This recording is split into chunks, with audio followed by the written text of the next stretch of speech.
Hello. Hello, hello, hello. How is everyone doing today? Hope everyone is well. Oh, yeah. We're jumping back into Arknights to finish off the main story of Adventure That Cannot Wait for the Sun. We're about halfway. I think we finished on part 5, I think? I think we did part 4 yesterday, so we're up to part 5 today. And we did manage to actually get... We did get Pepe yesterday at the very end of the stream, which is very cool. Now we can use her in the stages upcoming. We still don't have Narantuya though, so we're still gonna have to keep rolling to see if we can get her, because she actually sounds really cool. Like her kit and everything sounds dope as hell. So yeah, we'll continue to try and roll for her, and hopefully we get lucky, because we are running a little bit low. We are running a bit low. So I think, let me just have a look here. I think we got Pepe up to 50. 54. Okay, we got her up to 54. Oh, actually, no, we need to upgrade this too. Hold on. But yes, where were we? We do have more classes to do as well, but we won't do them yet.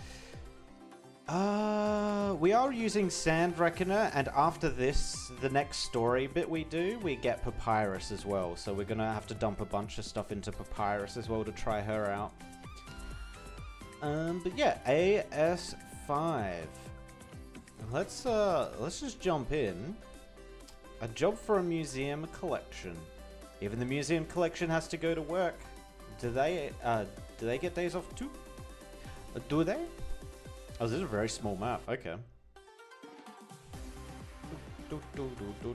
Alright, so we got a weird like little circle thing here that they go around and then come out and then all come through here. Cool. Single lane. Got it. Essentially a single lane. What difficulty are we at? Elite 1 level 30, huh? Elite 1 level 30. Oh yeah, we're gonna have to switch someone out. Let's switch Diamante, because he was kind of meh. 54. Where's 54? 54, put Pepe in.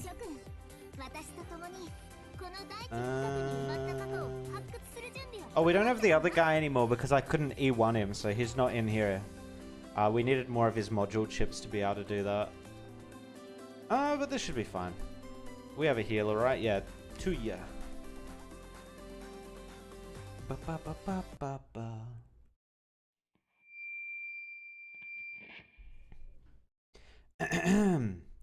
Please queue here for tickets. Please queue here for tickets to the Encounter with the Resurrected General from the Time of the Shah special exhibition. Please queue here for tickets. Please queue here for tickets. So they've reopened the museum, it sounds like. Yes, eyes on me, look at me, not the camera. Please, wait just a moment. I need to straighten my bridal gown. Wait, bridal gown? What? I worked all night to make this, but I guarantee with my 3,000 tales about the Shah that it is historically accurate. Please note, flash photography is prohibited in this exhibition to prevent damaging the cultural artifacts. Alright, let's do 20 burst shots. Just completely ignored, rip. Hey guys, I'm finally inside the most mysterious room of the Vajavandabad Museum. Now, I'm going to smoothly record the movements of this heroic general from all angles and uncover the secrets of the resurrection in the City of Radiance. Dad, its legs looked empty inside. You hear that, Dad? It sounds like it's empty inside when I knock on it. Yes. This batch of goods must be delivered to Higashi. It's not a large order, but we can't come off as unreliable. Sir, please look after your child. Sorry, hold on, I'm a little busy. Hey, come back here. Don't run off touching everything. Please don't make noise in the museum. Hey, you're the ones who decided to pull off this open exhibition and even let your exhibit wander around. You didn't even limit the number of visitors, so it's no wonder the place is so rowdy. Acting Curator Anat believes that history and knowledge should be made equally available to all, and thus she has not established a tiered ticketing system. Also, the 60-centimeter high guardrails around my display are meant to prevent visitors from intruding into my space. If your child crosses the rails, you will be flouting the rules and regulations of this place. Please cooperate with the staff. Ah, I missed. This guide doesn't say which currencies work. To be fair, the guide doesn't even say if tossing a coin will bring good luck.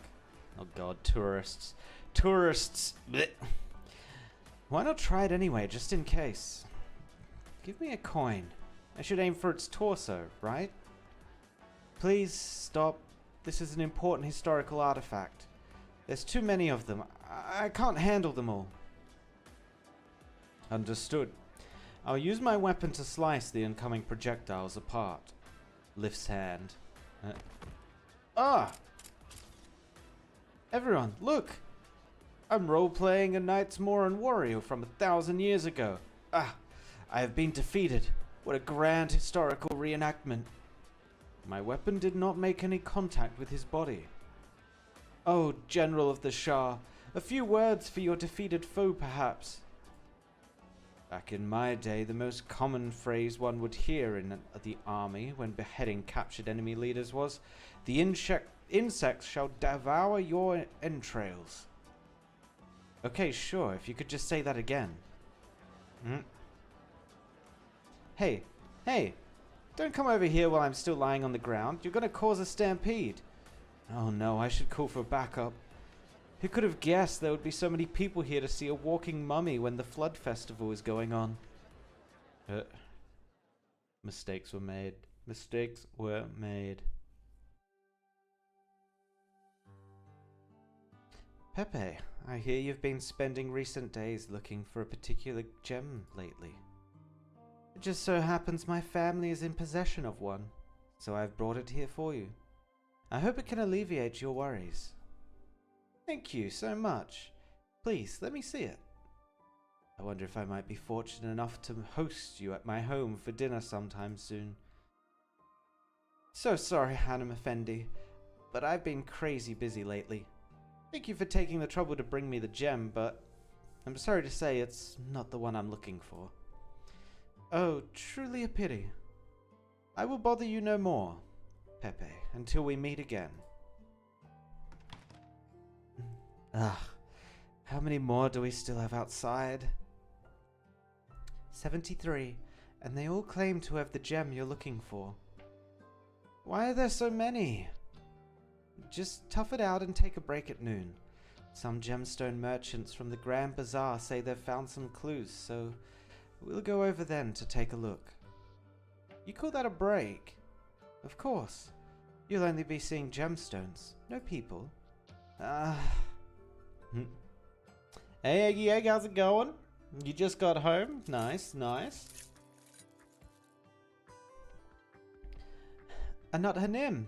The Padisha's daughter has been sitting here frowning for the past 3 hours. Are you still interested in the remaining gemstones? How many do we have left? More than 200. Leave them here. We'll finish looking through this crate first. Very well. I'll take my leave then. Anat, did someone come by earlier?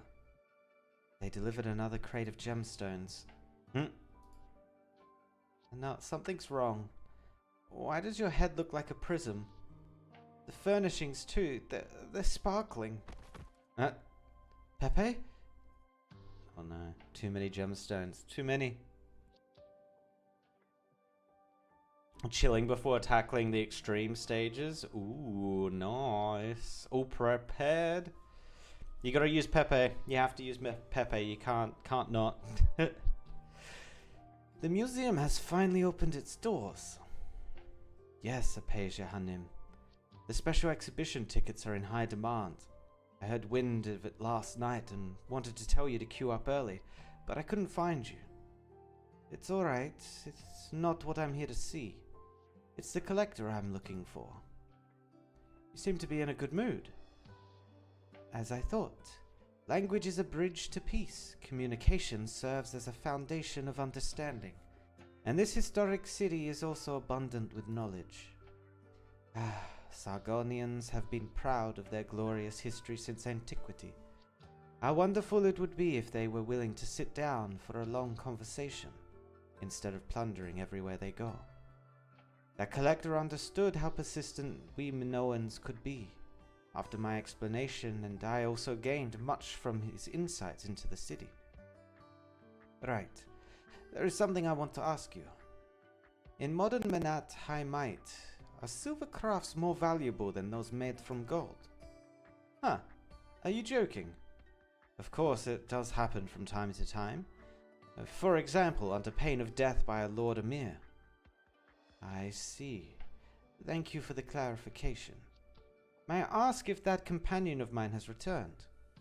Yes, with 2 other friends as well. 2 other friends? Very well. The more heads to share ideas with, the better. I'd love to find more Curantes as passionate and frank as she. Fine, I'll use the meme cat.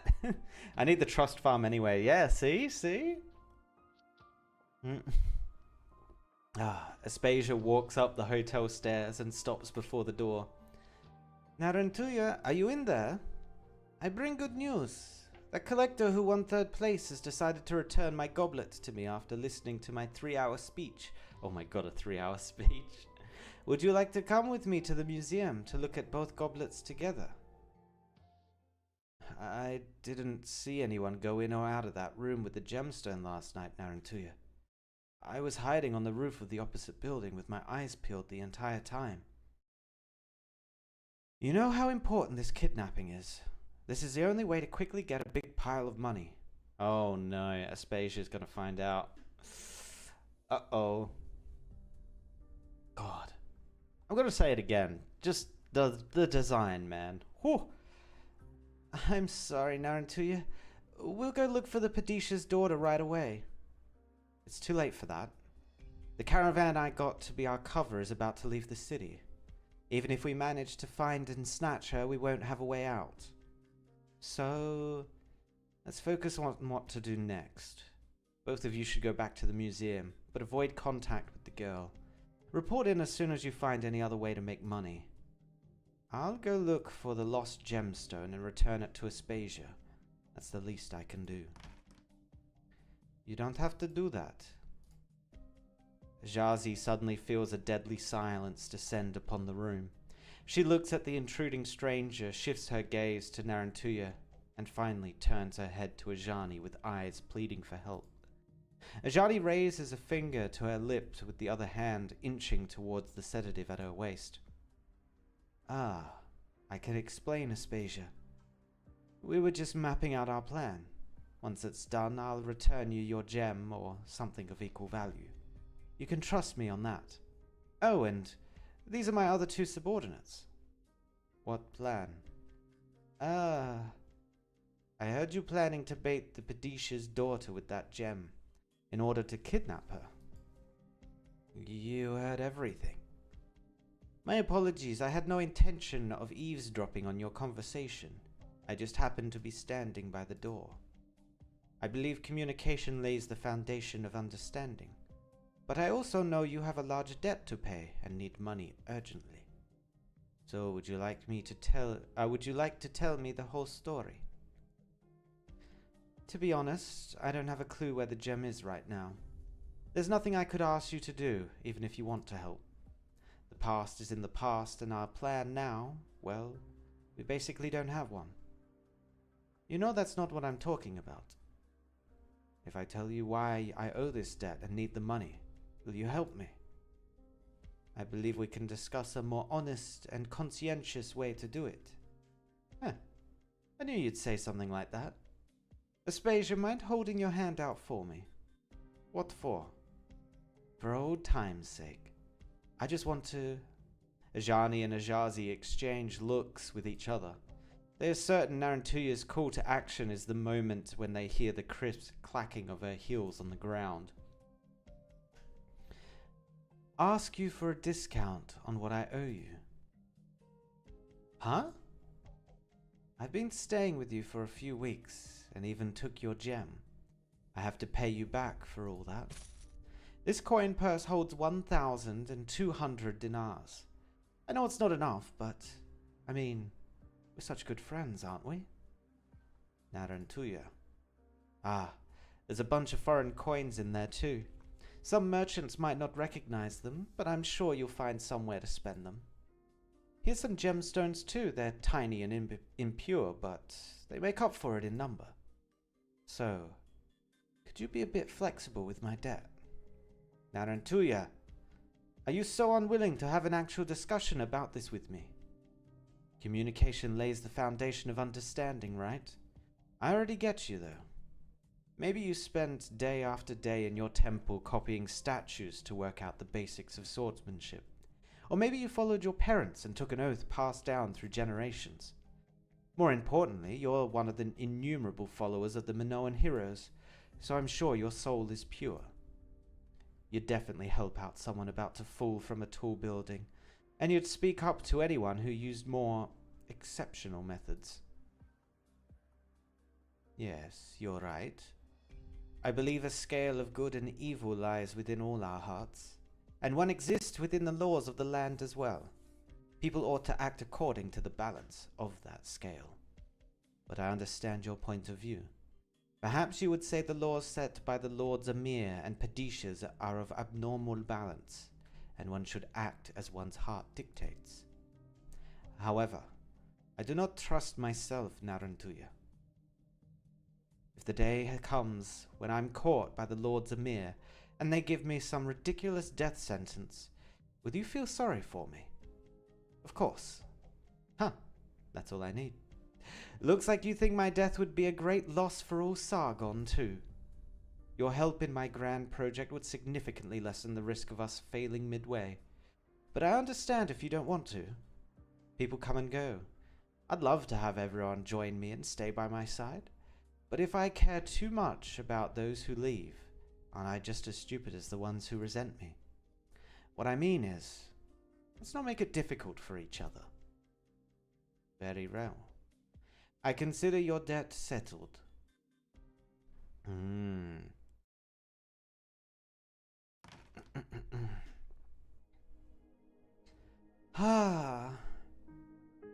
You're injured. I'm fine, it's just a scratch. You should see to it. I've met many a warrior who lost his life after neglecting a minor injury. Times have changed. I'll tell you all about modern medical science someday. Are you going to rest? No, I need to tidy up those soaked notes first. Soaked? It's a super long story, and I don't know if I'm sane enough right now to tell you the whole thing. Before we parted this morning, you promised to share the information you obtained with me. Stay true to your word, Pepe. Okay, I found absolutely nothing today. I made an announcement and lots of people came to see me with similar looking gems, but they were all useless stones. I spent the whole day watching gem after gem fly past my eyes until my head was spinning. Then I went to get a drink and take a break, but the two kids next to me suddenly started fighting. They knocked over the table and my drink, spilling it onto my notebook, and that's how I got this bruise. That's all I have to share with you, Zubair. I got the information you needed from that. Do you wish to hear what I experienced today? Zubair, many strange people came, though they were rather amusing as well. Let's pick this back up tomorrow. You don't need to sleep, but I'm exhausted. Pepe, I do not wish to stay inside the museum. Just bear with it a few more days. We need to help Tidi with her exhibition until it's over. That's how we get the gem from her, after all. Once the exhibition is over, I'll take you to look for the other gemstones. I do not want to look for gemstones either. What's wrong, Zubair? As the guardian of the Shah's treasury, aren't you supposed to recover all your memories and resume your original duties? Are you not the one more eager to locate the treasury? Yeah, you're right. I mean, why else did you think I woke you up? Pepe, I am already awake, and you can no longer treat me as a mere artifact. My thoughts and actions are my own to control. I do not wish to recall all my memories so soon, at least for the moment. Tomorrow we will have fine weather, and I wish to take a walk outside, free of all worry. People are gonna freak out if they see a museum exhibit getting some sun all alone on the streets. I already told you I am not an exhibiting artifact. I'm sorry, Zubair. It's fine. It's already too late though, and I'm really tired. So, we can talk tomorrow, okay? Good night. He's gonna escape. I can just tell it. He's not gonna be here tomorrow. In the empty room, Zubair tries to press the wall switch and turns the light off. After a moment, he tries again, and the light comes back on.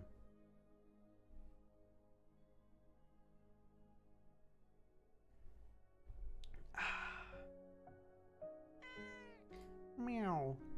Mio stands in the middle of a night-shrouded street, staring at a window in the distance, with the light repeatedly flickering on and off. And then, the light stops flickering, and glass shatters. I assume that's him escaping. Oh? Once the south wind passes, it'll be the drought season over there. Will I manage to make enough money before then? Alright. Prepare to jump. Whoa! Girls are really something these days. What are you doing? Throwing your life away? What? Isn't this normal for the Flood Festival? I want to ask the river god some questions.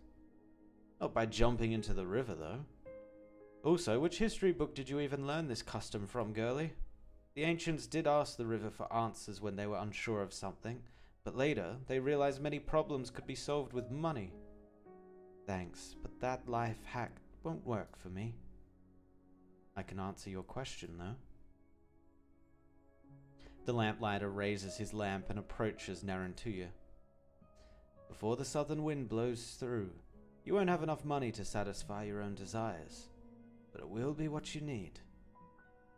I'll rephrase my question and be more specific. Where should I go to look for the money? To the depths of the sands.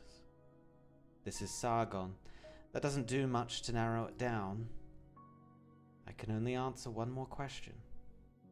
I thought the people of Menet Hamite were generous sorts with unlimited samples to offer. No, wait. That's not the question I wanted to ask. I want to know, will that rigid Minoan come looking for me? Yes. As soon as the lamplighter finishes, Narantuya catches a glimpse of a shadow on the edge of her vision. The figure stops in the empty street and looks at her for a moment before turning and leaving. Aspasia. Aspasia! The shadow crosses the street, and the crimson Kuranta chases after it. Narantuya can only hear the sound of the wind, the rush of the river, and a song from the lamplighter that gradually fades into silence. May I see him by the waterside. May I follow him to eternity.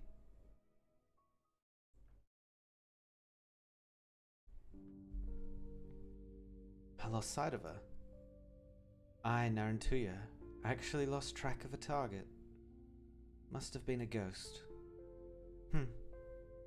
Forget it, I'm not stupid. Everyone here is always praying to see a spirit or two, and I heard no footsteps earlier. So this only means I really did see a ghost, yes? She sits down on the curb. On the other side of the flower bed sits someone listening to the river silently in the dark. The benches by the river tend to get wet. You might want to wipe it dry first. You're not actually scared of ghosts, are you? What? Did you see that shadow too? Did it spook you? Need me to protect you? I'm feeling nostalgic. I didn't get a good look, but I'm certain it felt like the soul of a late friend or kin. Two spotting a ghost is always better than just one. I hear someone who spots that shadow received the blessing of Minat Hamite. But it looks like the two of us here are down on luck. I merely got into an argument. What a coincidence. I'm guessing you didn't win. I would not be sitting here if I did. Huh. You know what? Somebody told me 10 minutes ago that the locals were never troubled because money can always solve their problems. I thought that made sense. What's there to be sad about if you're not as destitute as me? Today, someone threw something at me. Another soiled the new cape I got last week. And I was inexplicably married 20 times to people of all genders and ages. Oh, is this the mummy? No one was interested in listening to me either. Oh, that's pretty unlucky.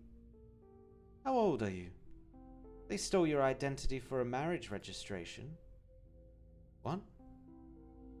Your voice is a little strange, but you sound young. No offense. I think I was pretty lucky. When I was around your age.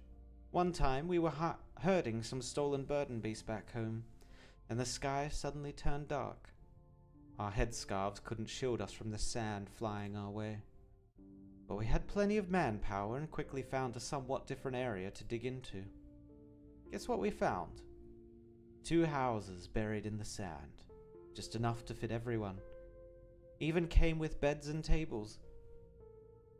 Common furnishing you find in ancient tombs. Huh, you know your stuff? I only found out a few years later. Those were wonderful days. Indeed. Time can alter how river flows. Establish and eradicate cities, bleach bones with the sun, elongate and intensify history. It makes one miss the past, and nostalgia can be a fearsome thing. Yeah. I miss the past all you want, but you're never getting it back. How are the people you've been missing? They're alive, but more surviving than living. The worst part is that they can't just move on. You have no idea how many of them sold off their blades. So, as their boss, I owe them. I mean, I just need to build a new pile of gold and those stooges will cheer up and return to the way they used to be. I hope that is the case. What about you? I don't know either. It's like how people risk their lives to catch a glimpse of the river god, but all they end up seeing is the last face they would ever want to see. Is that not a terrifying prospect? It's not that scary. If people still choose to chase that mirage. Well, that's what my mother always told me back home. We Knights Mora must be the masters of fear, and will never be dominated by it. That's what they all say. Oh, she's Knights Mora? Oh. Yeah, exactly. You're Knights Mora? You're Knights Mora. Yeah, why? Narantuya feels a pat on her shoulder and turns her head on reflex. She sees no one but the silent street, with its lamps being lit one by one from a distance. The lamplighter hums a tune as he walks up to them, climbing up a ladder and opening the glass shade to light it.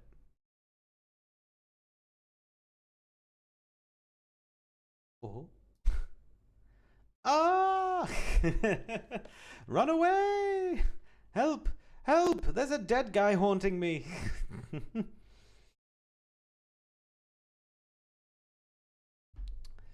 Yes, but almost, if not no connection to our favorite near-light boss. Aww. I mean, she still has sick powers though, it sounds like. There's so many crystals here. Fortunately, we can use these special decrystallizing totems. Oh. Deploy it and it will instantly destroy all crystals in a straight line in the direction it's deployed. Oh, that's cool. Try to maximize its effects with the train to our advantage.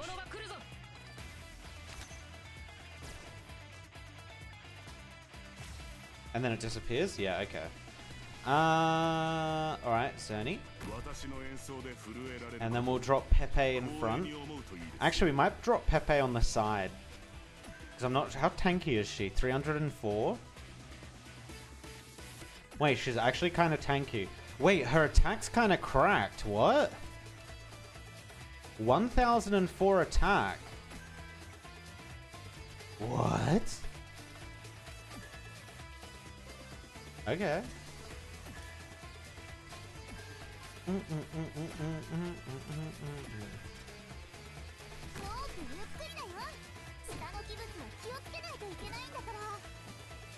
Okay. So Savage and her are basically the same level, so this is a good comparison. Boom. And then her ability. She actually looks like she deals quite a bit of damage, not gonna lie. Oh, she hits at range? Oh, she basically turns into a lord when she activates that. Actually, like an opposite lord. That's weird.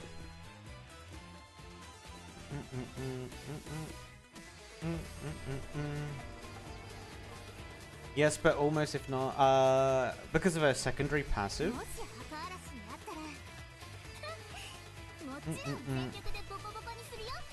Right. Okay. Every enemy defeated. Okay.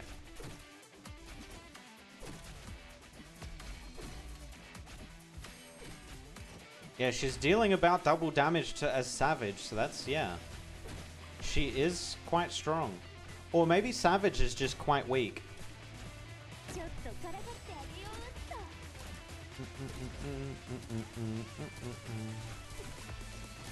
Uh-oh, this is actually kind of scary. We need a healer. And Pepe needs to use her ability. And hopefully we can clear this out pretty quickly. Hopefully. There's a lot of damage going out right now, which is good. Yeah, damn. She actually clears things pretty well. The 16% extra? Right. Yeah, no. She seems pretty good. And she's getting buff. Wait, where is she getting buff from? Her ability's not active. Wait, what is she getting buffed by?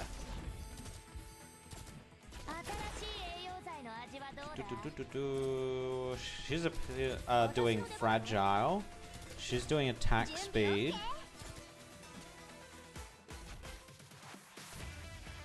Okay.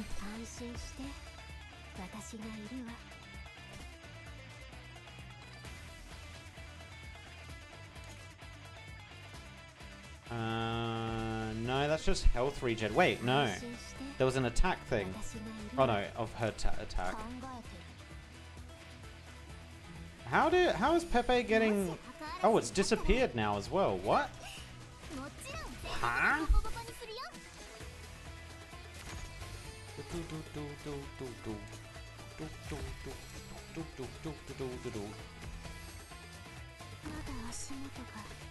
She's probably not going to get it off, unfortunately. She'll probably die before she can even use her ability.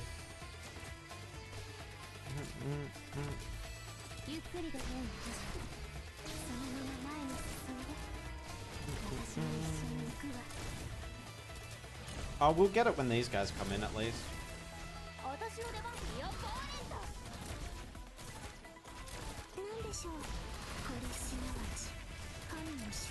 Big damage, big damage. Oh my gosh, she's actually kind of... She's awesome. I need to use her more. It is unreliable damage though, I guess.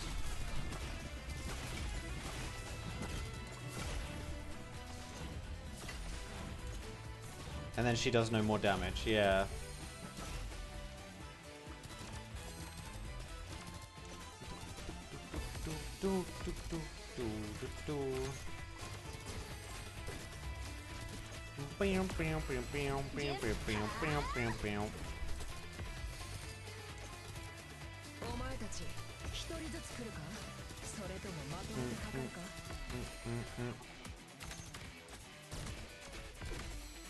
You're dead.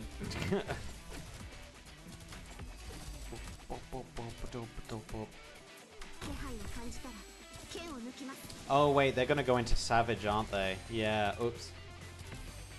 Yeah, that's a bad place for her to be. Let's put you there, why not?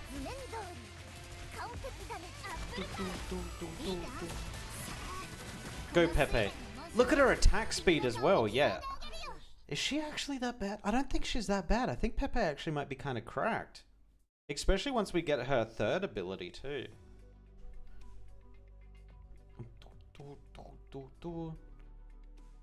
What are you waiting for? A phone call. Might be a novel thing for someone as old as you. How much longer must we wait here? No more questions, just wait and see. Can I take the call? Someone explained how it works to me a while back. No can do. They'll think we're a scam call the moment they hear your robotic voice. Alright.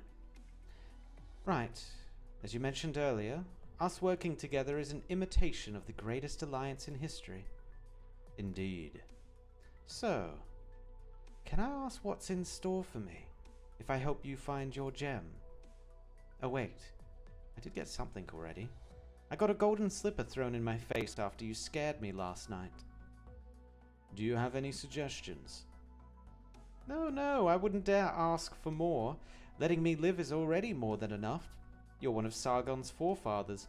I should be escorting you on your quest, so please, don't be hasty. Though the artifact that won first place at the harvest gathering seemed to resemble this very gold slipper, inlaid with sapphires.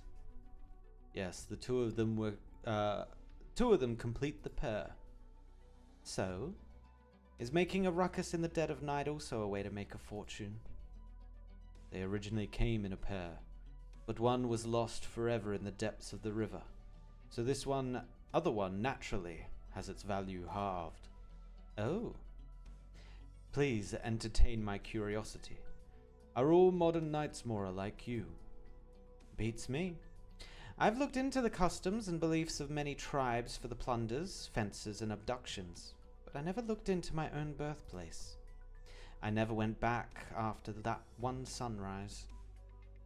I don't suppose you are presently on your Kargan quest. Kargan quest? Kargan quests. Nah, that's the last word I ever want to hear. I'm not doing it, not even if my ancestors compel me to. You mean you never performed your coming-of-age ritual? Yeah, it's not that important. I might have a few drops of Knightsmoran blood in me, but they didn't turn me into a tyrant or a conqueror, and I have no intention of letting them influence my life either. No, it is very important. How would your forebears recognize your blood if you don't embark on your Kargan quest? It's fine. Most of them pretty much disappeared off the ends of the earth, unlike someone I know who suddenly sprang to life at the museum just to lecture me. So yeah, what about you? I've heard that in the Shah's time people would shave their heads bald when they came of age, that they applied perfumed ointment to their scalps, but some say the scent smelled more like a stench, so I'm pretty curious if that's true. I also... Nope. Oh, there we go. Huh? I didn't expect to get news so soon. Yes, Hanem. It just so happens the gem trading post overseer sent word that he has a gem to trade, and it fits your description in all aspects. Good. I'll go to him right away. But it'll be difficult negotiating a deal, even with my introduction. What? I heard from my subordinates they could simply sell their gems at the reception. Selling is easy, but not the other way around. The trading post does not operate like a regular store. You need to offer something heavy enough to balance the scales. Something heavy. In value? I have an idea.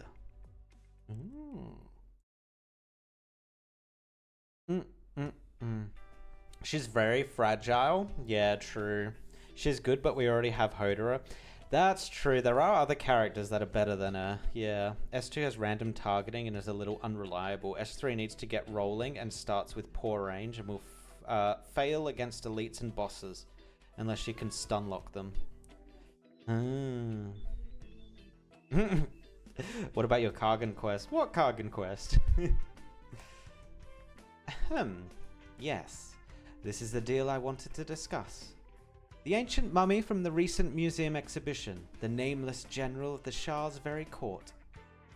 The young overseer shoots her a complicated look and leads down to the huge gilded box. Zubair lies inside silently with his hands folded across his chest. Narantuya thinks this is honestly Zubair's time to shine. Even his dreadful golden mask seems to be emitting a soft, sacred glow. This box looks familiar. It's a sarcophagus taken from the museum in its original condition. A replica of it, I mean. Lightly taps Zubair's body. Examines his chest with a flashlight. This isn't a regular artifact you can find anywhere. So if you could be more gentle and professional with it. I hear it comes back to life and can move on its own. About that, I'm sure we all know the dead don't come back to life. Just arts of play is all. I mean, wouldn't you be afraid if it really could move? Afraid it would run off after I buy it? Well, Oh, is that black one your pet? Huh, what a beauty. Of course, the gem trading post overseer who controls the flow of money throughout the entire city would have such a unique pet. Is that him, Wolf? Hey, look. It sniffed out the millennia-old stench you can never fake. It's as real as my sincerity in making this deal with you. Of course, I know how precious this artifact is, and it'll be quite troublesome for you to handle it. I'm basically offloading my troubles to you, so I'm not exactly hoping for a windfall. But I guarantee the museum has no way of tracking me down. No, this is an extremely heavy offer you've made, though it's still within the measuring limits of my scale. Ah, okay. What do you want in exchange? I hear you come for a gemstone. Well, that was the original plan, but I thought of something else on our way over. I don't need that gem anymore. I'm an outsider, so ingots will do. You wish to be paid in pure gold? I'll go fetch the appropriate scales. Please, bring this inside to keep others from seeing it. So, we got a deal. Yes. He's buying it? What?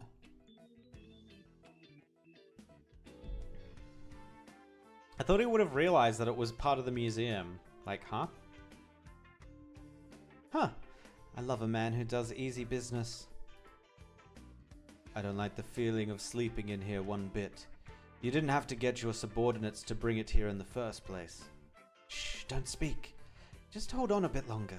I'll come retrieve you soon. Seize the chance to find the gem you're after before the day ends. Alright. Please do come back. I still need you for something. This is the price I'm offering. Any objection? Phew. Remember the crescent moon on the blade, the youth's sincerity washed in gold. I'll be back for sure. No objections at all. Nope. Well, I'll be going now. By all means. Blinks at Zubair. Blinks at Narantuya. I look forward to any future cooperation. I never said we'd have any future cooperation.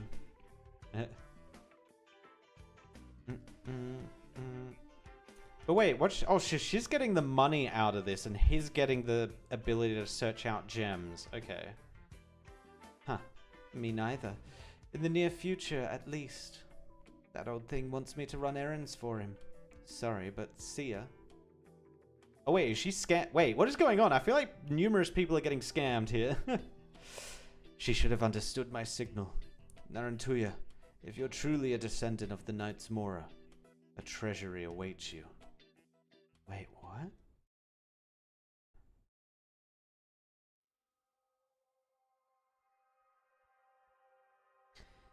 He finally followed the notices I sent around and came here.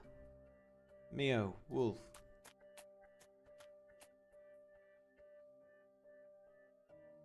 Wait, this thing talks normally? What? Well done, Lesvar. You've earned our praise. What? What is going on?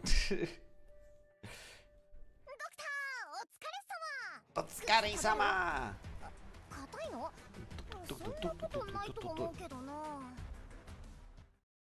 Character gives me Kolfne vibes.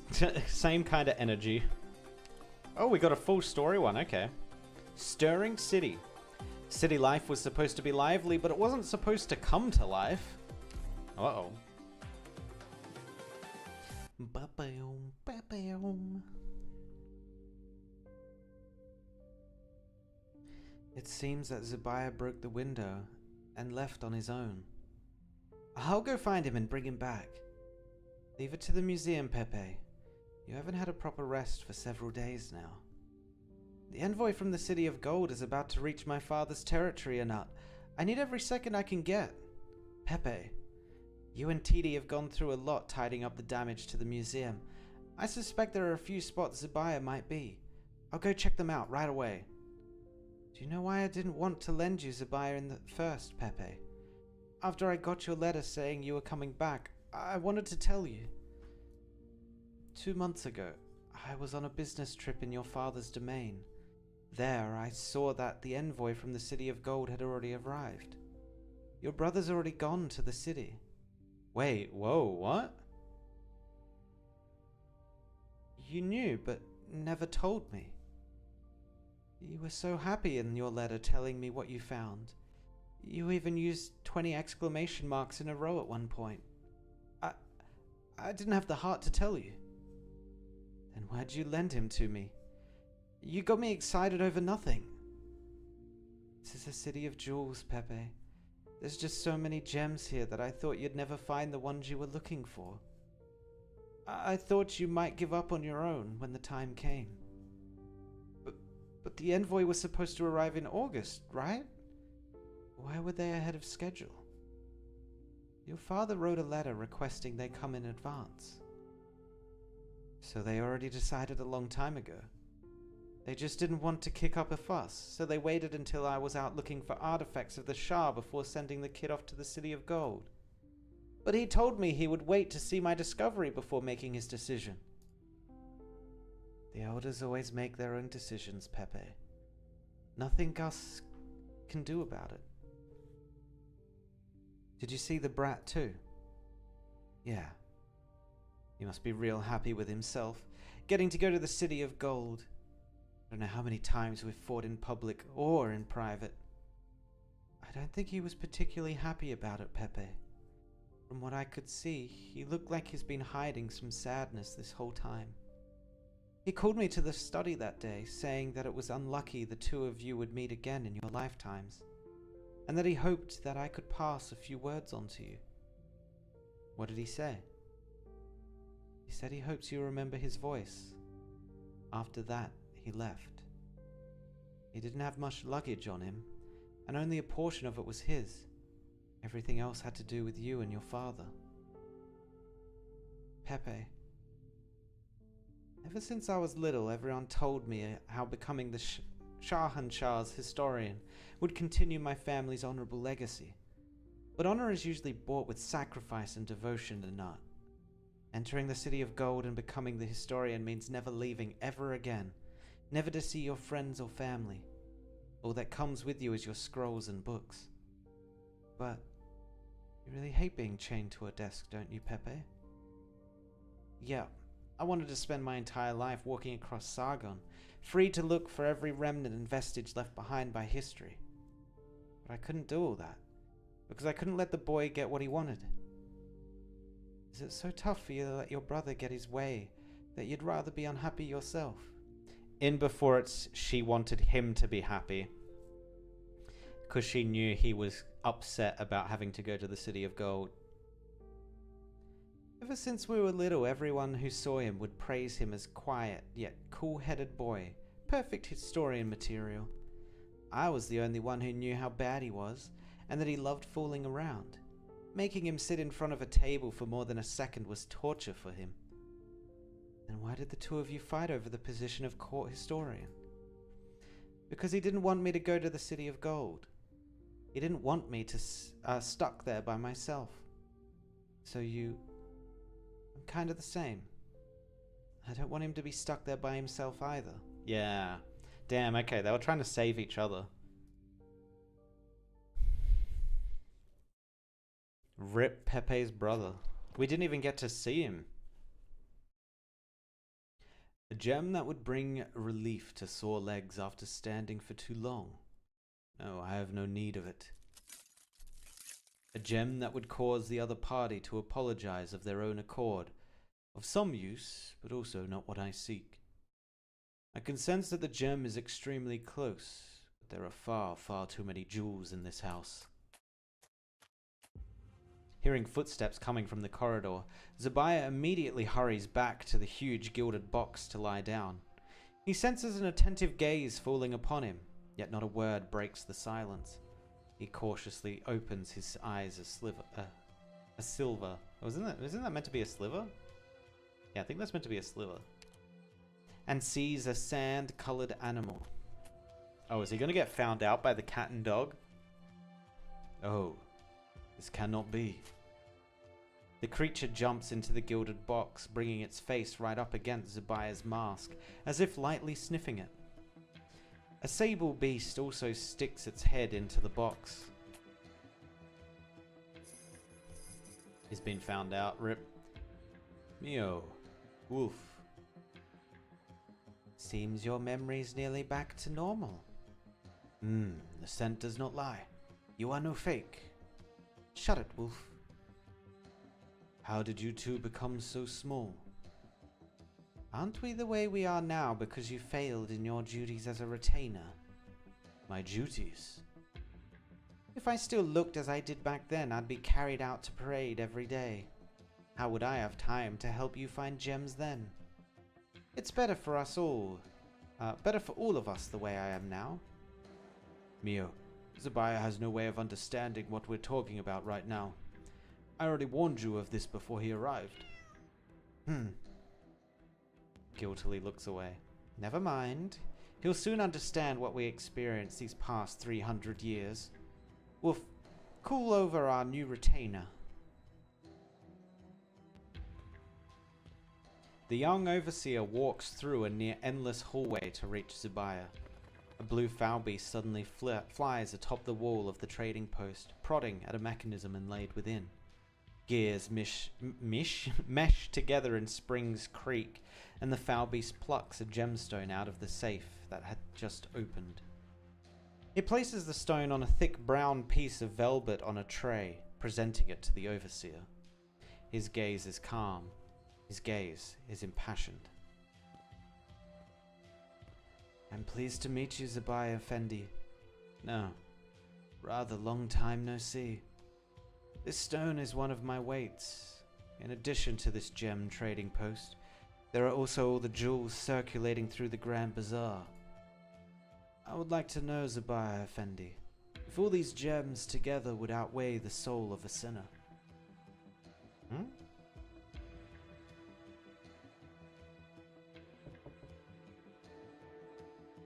The door's unlocked. Come in. I said come in, did I not? Is that you, Narantuya? There is no one in the black of night outside, but the rapping on the door continues. Aspatia looks up and sees a construct of exceedingly ancient make clinging to the top of the door. The gyrating construct beats on the jewels embedded into the door with all speed, shaking out grains of sand from who knows where. A new form of robbery. As Aspasia stretches out her hand to take it down from its perch, it drops the door ornament it was holding onto the ground. The gem glimmers for a moment in the darkness. Soon after, Aspasia sees the gem and the construct disappear into the entrance to the sewer. Jewels snatching away a jewel. Good. Merely gems retrieving their compatriots from the clutches of their excavators.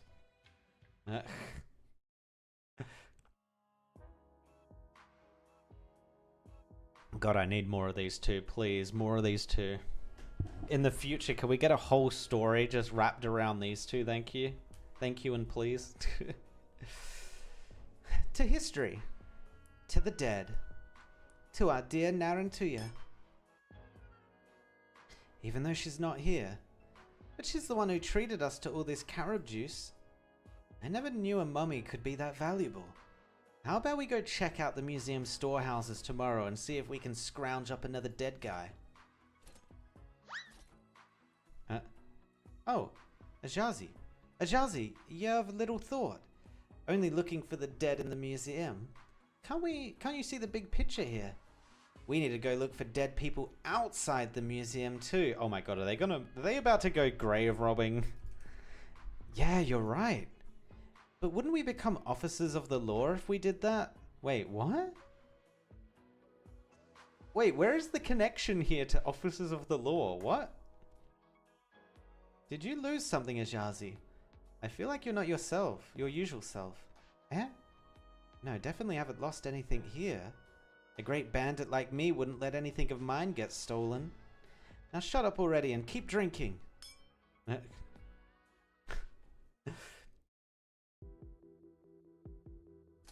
Of course, the horse girls love carrot juice. Whoa, wait, those guys looked cool. No, I clicked past them. What were they? I thank you, young one. Those metal creations who accompanied me have returned, as has my duty. You and I have gone into the night, awake and alert. Now, the sun rises once more. Ding ding. Whoa, that was kind of quick. Wait, what? For like a primary story, like, section, that felt really quick. Okay, before we go into the next one, though, we do have the new character now. Yeah, we got Papyrus.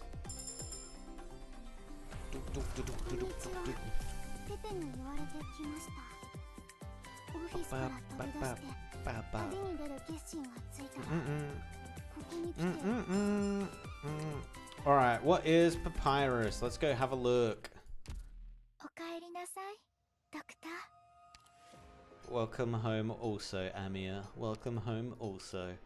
Oh, she'll be new. She'll be brand new. There she is.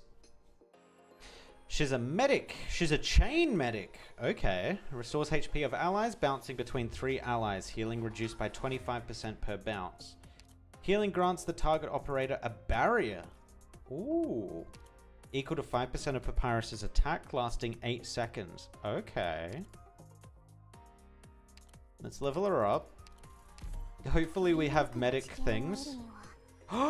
We don't have money. Hold up. I can get money, I think. I'm pretty sure I can get money. Wait, can I get money? Oh no, I might not be able to get money. Okay, the way I can think of getting money is through here. Hold up. Hodl. Passenger but medic. Oh, hello. Grand Bazaar? Is that where I want to go? Yes. Okay. Money. Yes, please. Alright, that'll be enough. That will be enough.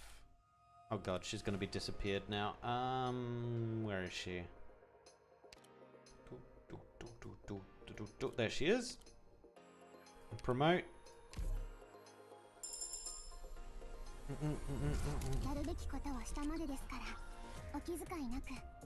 Only doing my job, nothing worth mentioning. Let's level her up. We can only get to 32. That's okay. We can probably still use her. Yahari.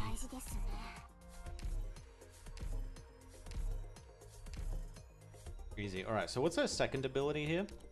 Immediately locks onto the operator with the highest max HP value within attack range, excluding herself. While skill is active, only this operator can be the primary target of Papyrus's healing.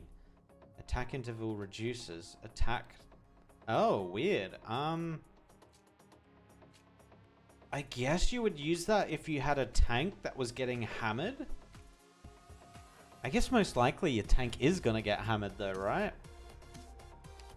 Increases the heal amount of the next heal to 175%. Barrier provided by talent increases to 200%. I actually think this is better. This is generally better, but her second ability is good against bosses, maybe? Because then you're getting quicker heals out onto your tank. Yeah, I think I'm going to keep this one, though. Flash and Ingenuity. And she got a second trait, right? Oh, did she not get a second trait? I thought she did. I thought she... No? Okay, she didn't get another trait. Okay, that's fine. Yeah, we'll put her in the squad.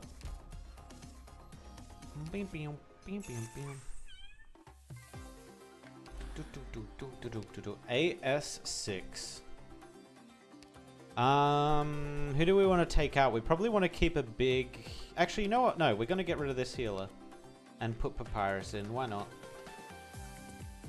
Oh, did I skip over her? Am I blind? Oh, there she is.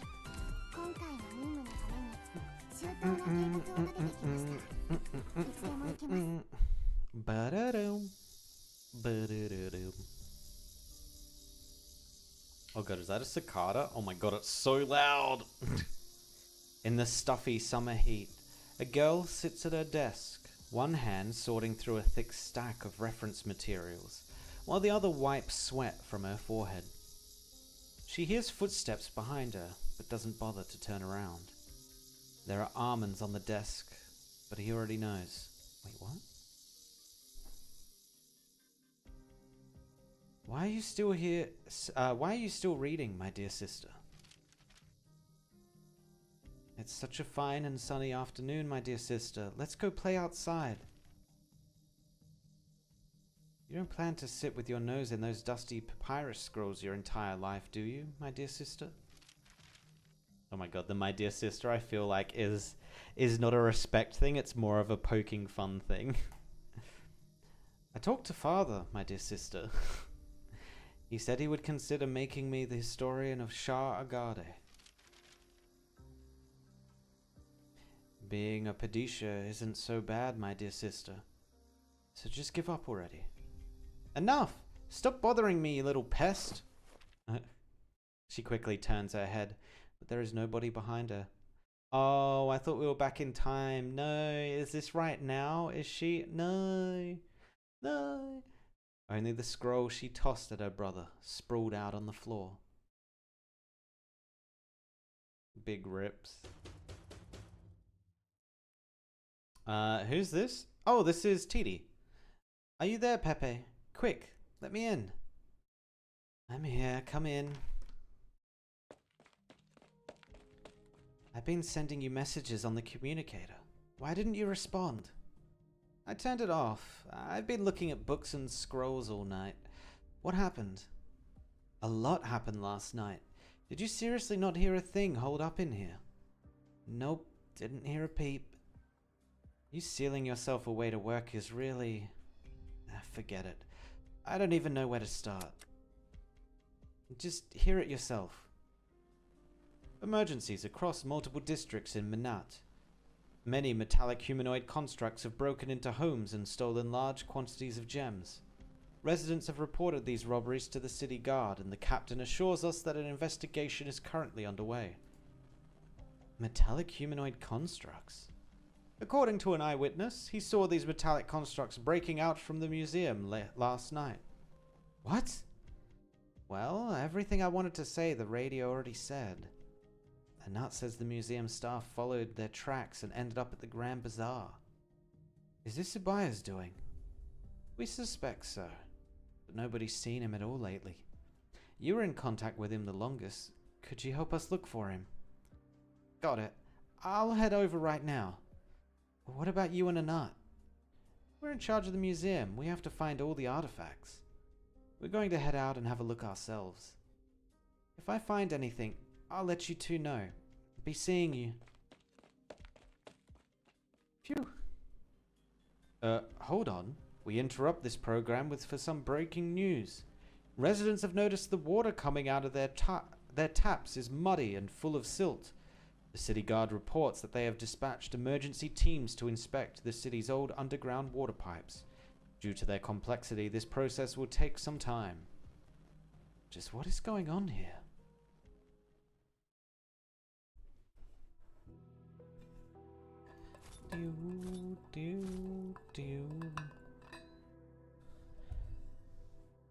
God, there is some music in this game. They like reuse it for a lot of stuff. But like this song, this like background song, I'm pretty sure is from actually, I don't know anymore. I'm not sure if it's originally from the Teresa storyline or whether it's from the space one. I'm forgetting the names of all the stories. I think it is from the space one though. I think they just reused it for Teresa. But oh my god, just hearing that beginning bit just brings you back to those stories so much. Someone has already told me the tale of this place. The prosperity of the Grand Bazaar is born upon gems, alongside spices, silks, and crafts, all flowing through the river of commerce to bestow riches upon this land. The gem trading posts and the gems with unusual originium circuits have transformed Manat Haimite into a morning star on the crown of sand.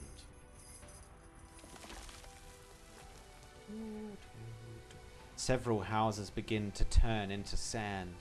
People throw open their windows or rush out their doors, staring in disbelief at the ancient buildings they have lived in for generations, and then at Zubair, who stands in the middle of the street.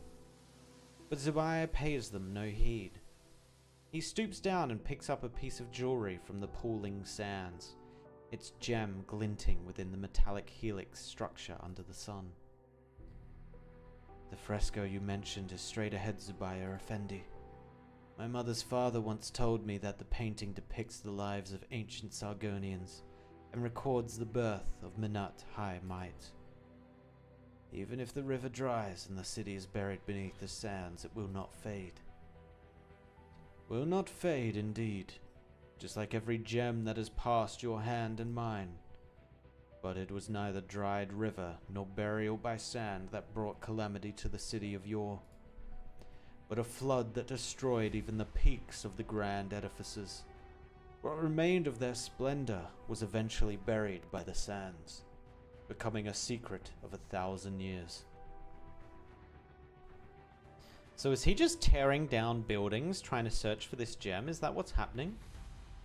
Each rise of the sun and fall of the moons is a tiny repeat of the endless cycle. The brevity of a day in the span of a lifetime. The birth of a new city, the fall of an empire, and mountains to dust are but all similar repetitions.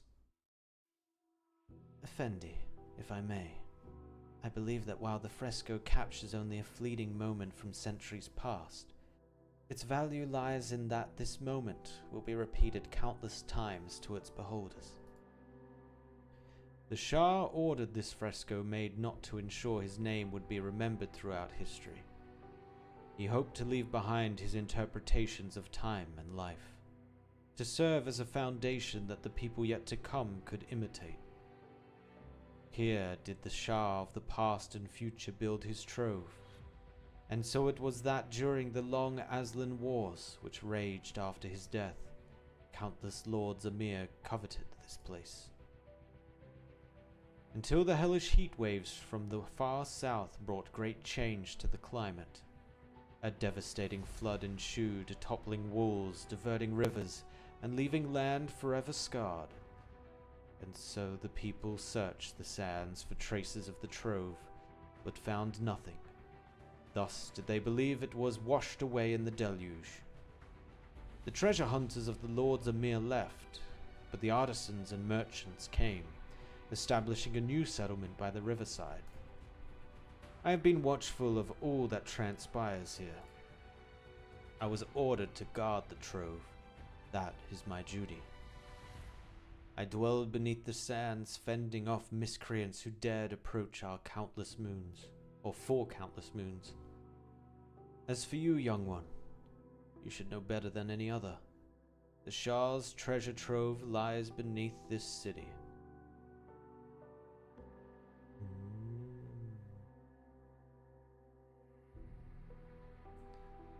Forth the liver, we go into the night awake and alert for duty and obligation. I thank you for returning this gem to me. It has restored more of my memories.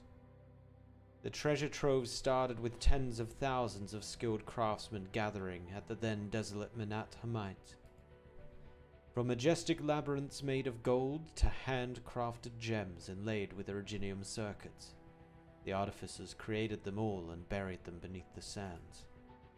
Later generations mostly believed that after exhausting all their energies on their work, these artisans were all buried alongside their creations.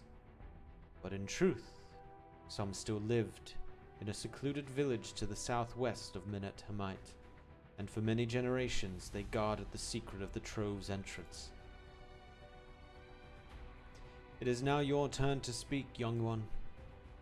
What follows next involves the story of your family.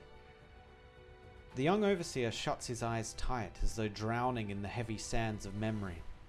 The tale has been passed down from generation to generation, seared into the mind like the scorching sun above the desert, its heat burning, singeing, and blistering. 300 years ago, an army comprised of the forces of many Lords Emir and Padishahs found that village. They interrogated the villagers on the location of the trove's entrance, cutting the hands off of anyone who refused to speak. A gemwright who had already lost his hands could no longer bear to see more of his kin suffer, so he approached the army and proposed to lead the way. Before the trove, he watched the terrible battle between the army and its guardian unfold. He saw that though the guardian was defeated, the gates would not open without his arts. The furious army cut open the guardian's chest, plundering every gem inlaid within and without his body.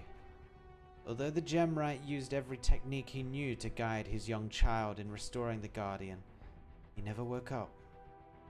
After that, a set of scales was set up in the grand bazaar of Menat Hammite. Once an adult, the gemwright's child buried the guardian, then established a trading post specializing in gems. His descendants have been waiting there ever since. Every generation did all they could to ensure Menat Hammite's gem trade would become even more prosperous.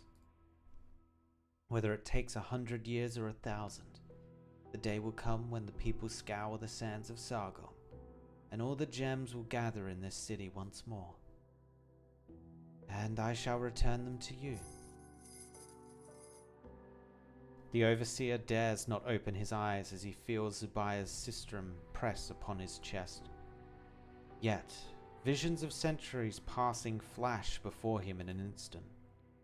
He witnesses suns rise and moons fall, cities flourish and then crumble, returning to the sands from which they came.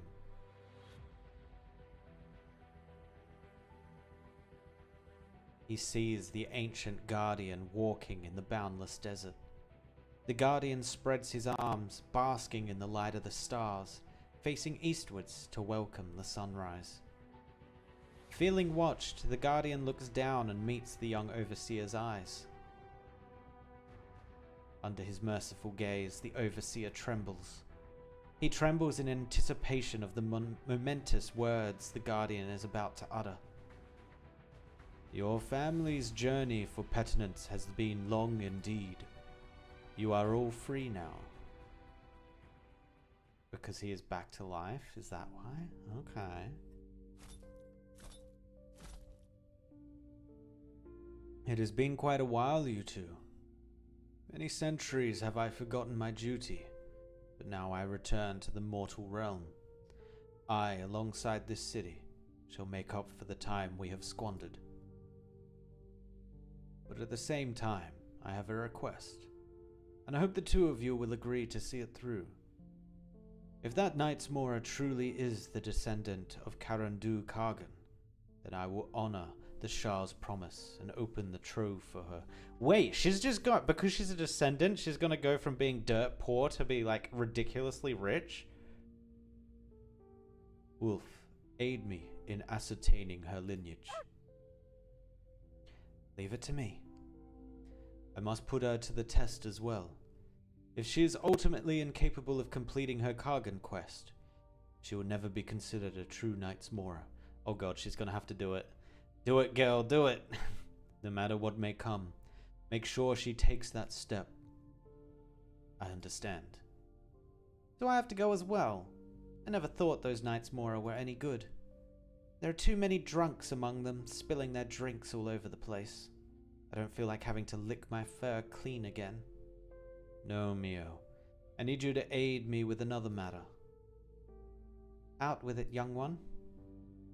After I sunk into slumber, the Shah's treasure trove suffered heavy damage, a dereliction of my duty. I must admit that even with the constructs at my side, my strength would not be enough to hold back the combined armies of the Lords Amir and the Padishas. Just tell me your decision. I'll get it done for you like I always do. I met a girl. I believe she can help me. Following the footsteps of the Shah, she found one of my lost gems. If not for her, I would not have awakened. Oh, you mean that kid? I've seen her. Seemed like a good egg. Motivated, lively. Too bad she's a little too stubborn. Reminds me of her. Indeed. After searching through my memories, the girl's conduct and demeanor feel rather familiar. She reminds me of my elder sister, when we walked down the streets of the City of Gold. She could tell me the origin of every brick and tile. She was especially fascinated by the things of yore. What do you want me to do with the girl, Zabaya? I need a companion. One who will await the Shah's return alongside me. Help me confirm if she is worthy, Mio. If that's your wish, Zabaya, then I shall go.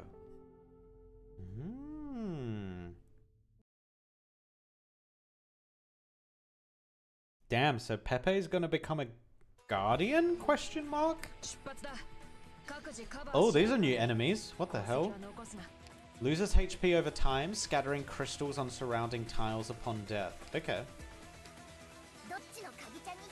Oh, we need like 2 tanks. Alright, peps. Let's go.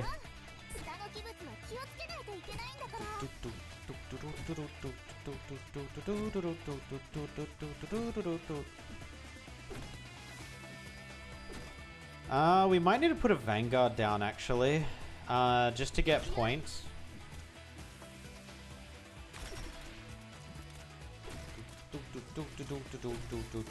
I hope I haven't just screwed myself. I don't think so. I think he gets caught on the crab, yeah.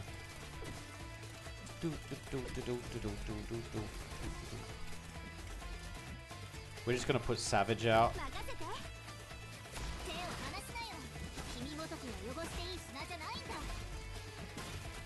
Boop. Boop. Boop. Get some healing going. What is this new one? Attacks inflict arts damage over a short period.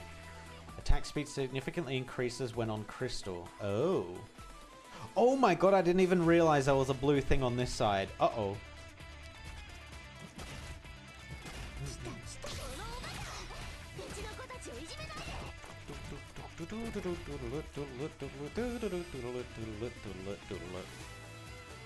Alright, we're gonna need a Cerny.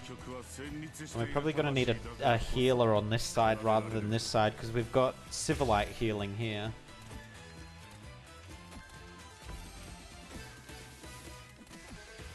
Which is gonna be our little chain caster. Let's go.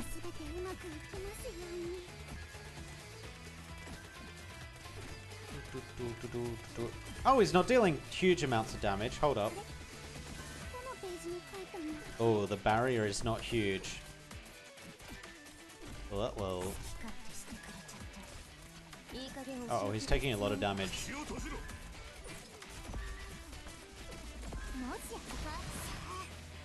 I need to kill this thing really quickly. Uh-oh. Uh-oh, danger zone, danger zone. I don't have anything to put down. This? Oh my god, it's right on the edge. Wait, how is this tankier than the tank? What the hell? What?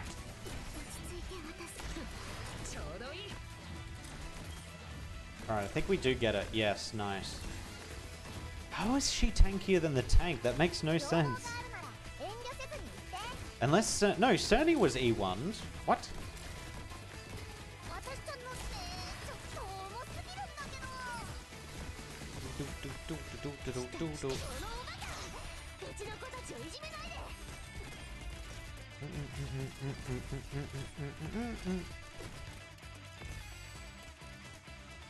Actually, I'm gonna leave it. I think we can clear this out.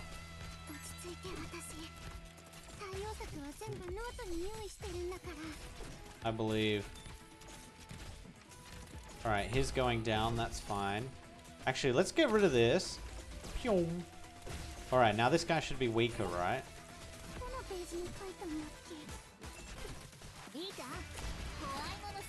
Oh no, Pepe! No, Pepe is about to die.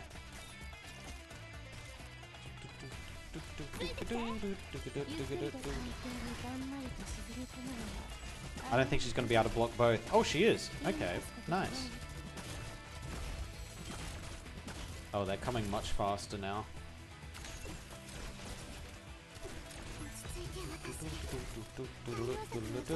Wait, there's one on this side? Ah!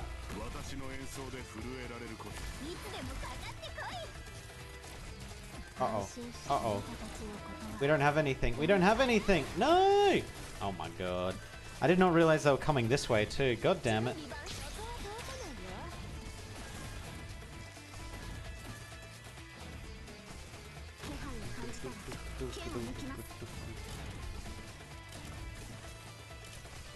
Oh, he's not attacking. What? Oh, is he just getting stunned by Civilite? Oh, he was. He was just... he was stun blocked by Civilite. Because of the crystal tiles, I heard a leak. Yeah, there was a leak. Unfortunately, Sag. There was a 2 leak.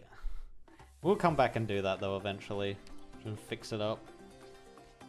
We are getting to the point where we're going to have to, yeah, drop a couple of characters in our team though. Elite 1 level 60. Alright, we're gonna have to get rid of you. We'll keep Pepe around. Fortunately, we have to get rid of Papyrus though. Her heals were not very strong. It actually might be at this point we just do A-team. I think we just do the A-team at this point. Tank, damage. I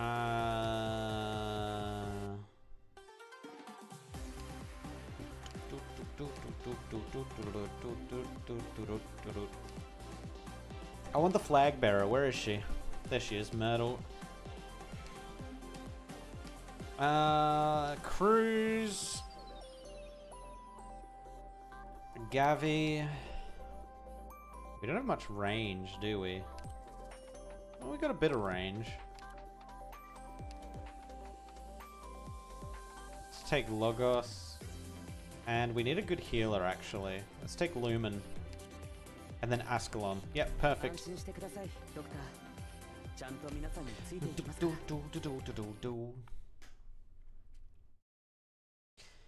Oh, no story. Just a straight up level. Okay. Okay, so they could come from 2 different directions. Drops crystals on tiles it passes over, losing a percentage of HP with each drop. Okay. So this thing's gonna die pretty quickly.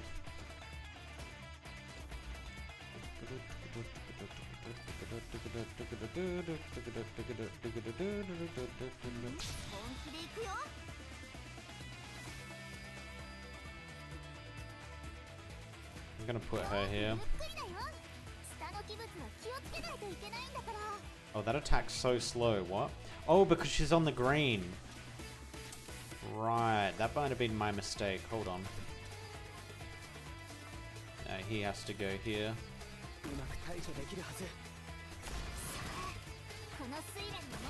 Oh my god, she hits like a truck.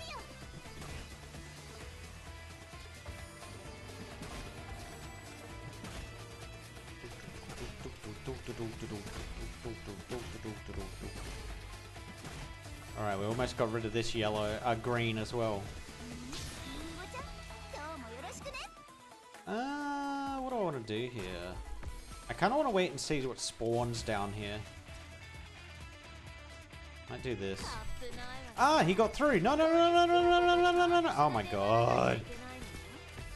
Of course, because Pepe isn't a tank, man. We needed to drop Saria. Alright, we're redoing this one because it happened really early.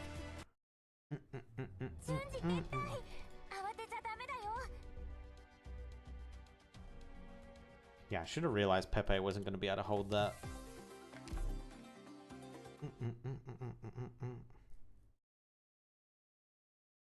Who you calling pet? Alright, let's speed it up.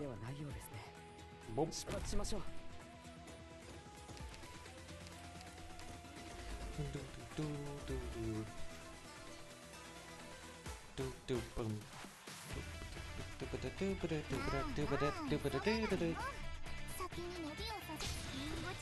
Alright, let's get Saria up.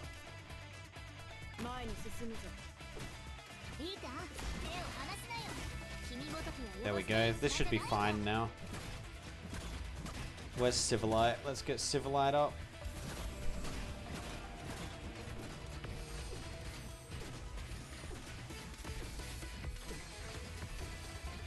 Alright, so this thing spawns down here and is going to come through here. So, let's get just a crap ton of damage. Ready to go.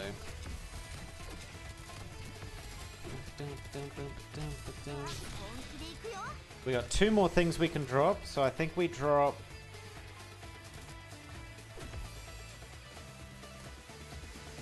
Wizardell.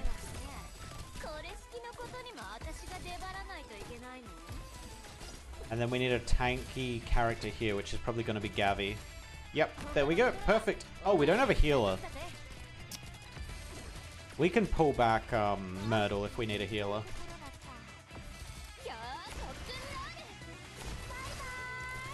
How much damage? Alright, let's just do Wizardell. Let's get rid of this stuff. Oh, is she gonna attack this? Oh, she is.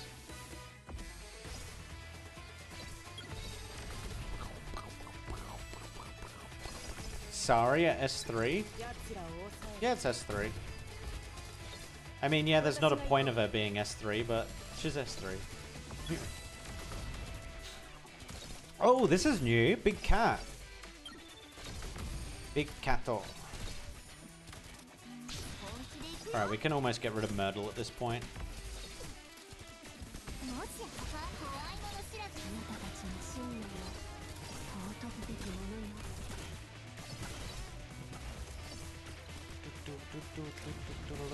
Yeah, we're gonna get rid of Myrtle. Yeah, let's bring him in.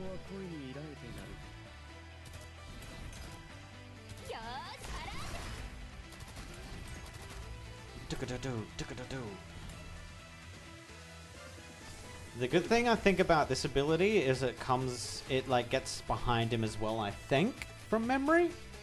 Oh, it might not. Attack range expands. It might not. I might have been mistaken about that. Uh-oh.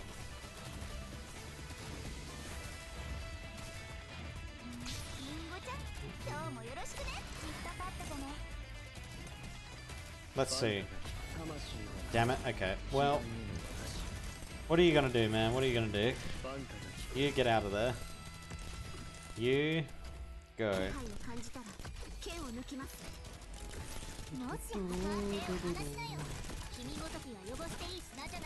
Alright, these guys are getting stunned like crazy. They're not going to be able to do anything, really. Get levitated. Rip.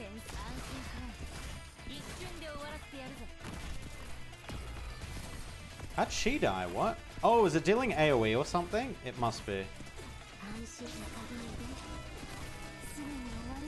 Nice.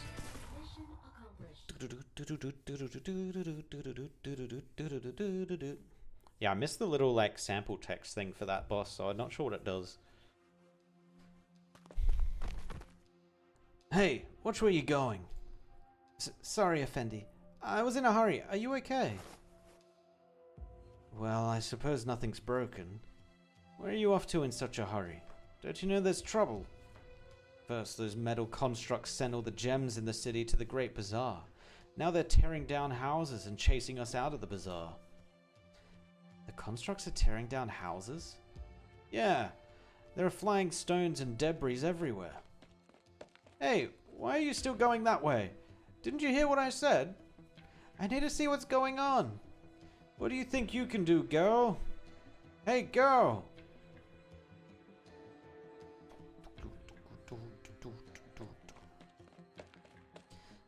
No one's here. They've all gone. By Horrorcare. The streets, usually bustling with people, are now empty, save for constructs moving in pairs or triplets. They raise their arms and houses turn into sand. From the fallen sand, tall pillars and walls emerge. Yikes, that almost hit me. Huh? Who was that? Huh? Where did this critter come from?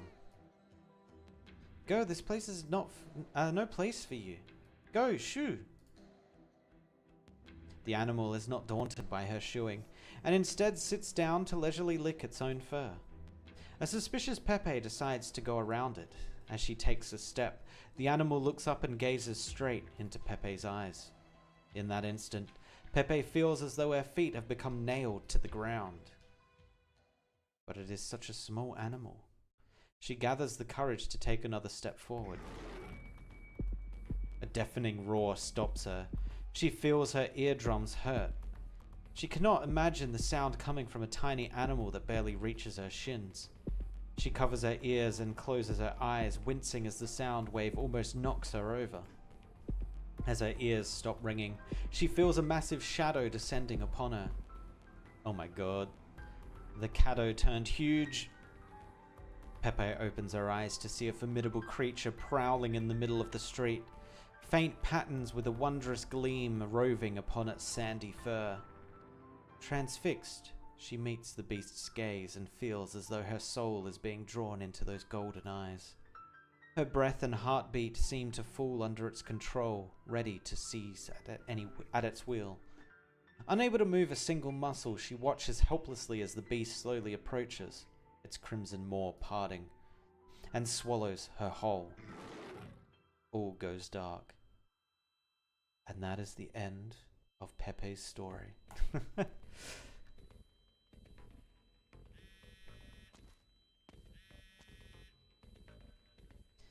Arnott, acting curator of the Varjan Vanderbouw Museum.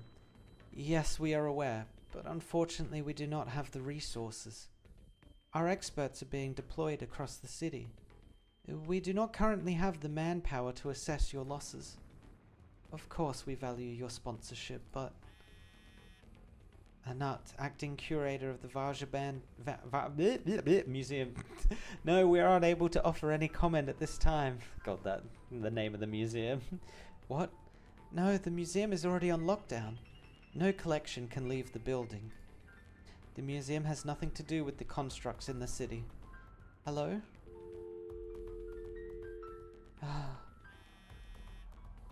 Arnott, acting curator of the Varja Vanderbouw Museum. Sorry, we're getting a lot of sand and dust here. I assure you on behalf of the Varja Vanderbouw Museum that we will offer restoration services at the earliest opportunity. Appraisal? The constructs have built a statue in your garden and several pillars. May I have a description? Yes, the ornaments you describe fit the traits of first century art style. It had gone into decline prior to the founding of Minat Hamite, and many of its techniques are considered lost. I'll send someone as soon as possible. Natiti, can you go over?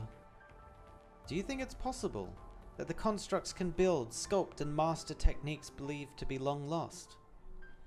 I don't want to, but looks like you have a bad feeling about it too. Which is why we need to see it to believe it. What is it, TD? You said see it to believe it, right? Carried by the dry winds, sand creeps up like an overflowing river, covering the feet of fleeing passerbys. Grains of sand gather before their eyes and form into shapes as though poured into invisible molds. Pillars and walls begin to rise from the streets.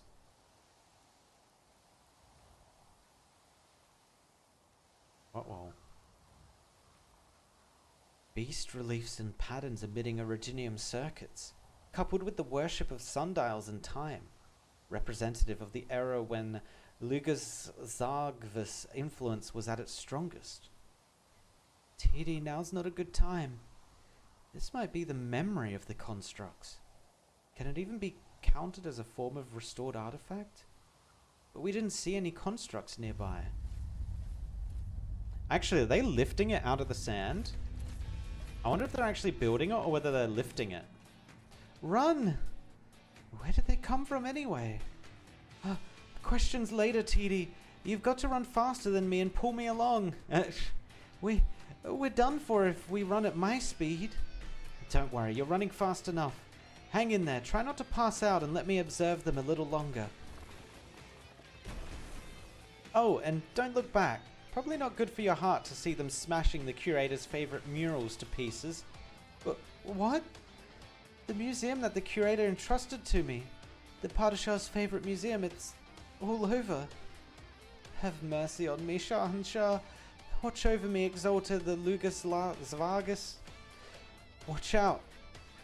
Great Architect, I pray to you again. Allow your child to see your face again. I want to see the sunrise tomorrow. I want to see it shine once more on the museum. The babbling Anat trips and falls. TD catches her just before her face hits the ground, but the two of them hear a loud noise. It sounds like a machine turning on.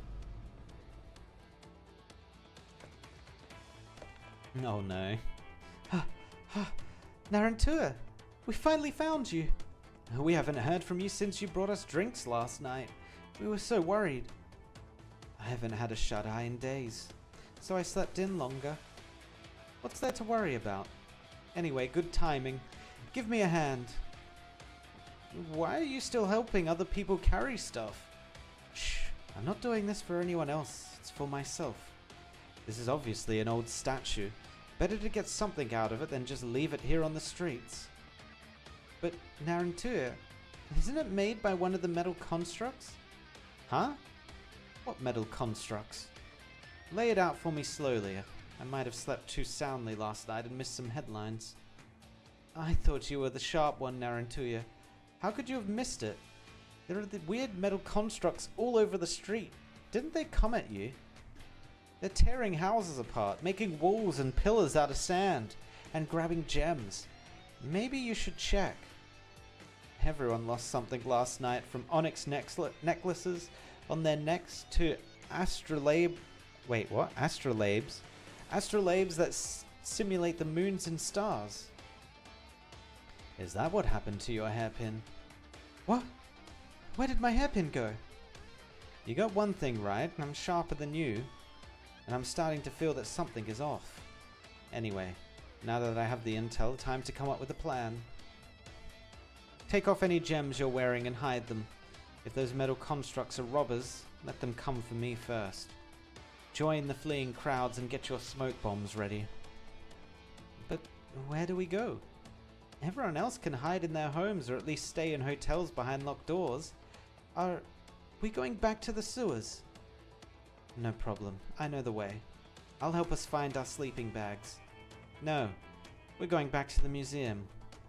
The museum? How could that place be safe when they'll hire people like me and Ajazi? True. Think about it. Who are the experts on caravan routes, desert terrain, dune movement, bird and beast habits, and tribal faiths? Bandits, meaning us. So who are the experts on the dead coming back to life, ancient curses, and necromancy? The museum folk. Makes sense. I hear something. Perfect timing. I want to see what those metal constructs are all about. Oh yeah, now we get a good look. No, they flashed away again. No. Alright, I get it now. Let's go. Are we practicing our escape? No, this is the escape. Let's hope the smoke bombs work on these things. She turns around, raises her hand, and prepares to pull the pin on the smoke bomb. Ooh. Suddenly, the streets grow quiet. The sound of marching machines disappears. All the metal constructs Narantuya can see slow down. They stop chasing them and gather around Narantuya. Calm and docile, they watch like tamed burden beasts as Narantuya walks past them and back. What the hey? Am I dreaming? It's not a dream, Narantuya. I pinched myself just now. It hurt. Thanks. Then I won't try it myself. What's going on? Say, I saw a shadow of the river god the night before. Maybe it really did bless me.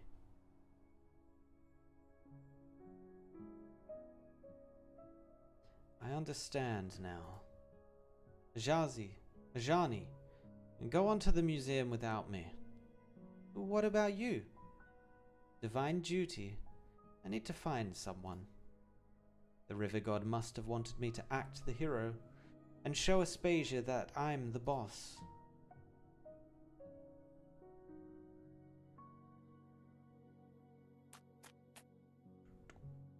Those who stand by me need no longer be enemies of your warriors. The dual constructs are following the pact of the two human sovereigns 1,000 years ago. They recognize her blood. You are right, Zubaya. She is the descendant of Karandu Kargan. Come, young Knights Mora, walk into the dream. I actually don't know who that Knights Mora is. I'm not sure who Kargan is.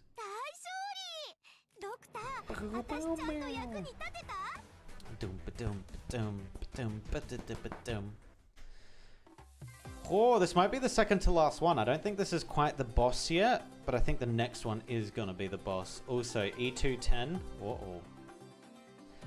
End of the sands. Bloodline and spirit do not erode, even after millennia. The heir must face them. Same team. Oh, data sync.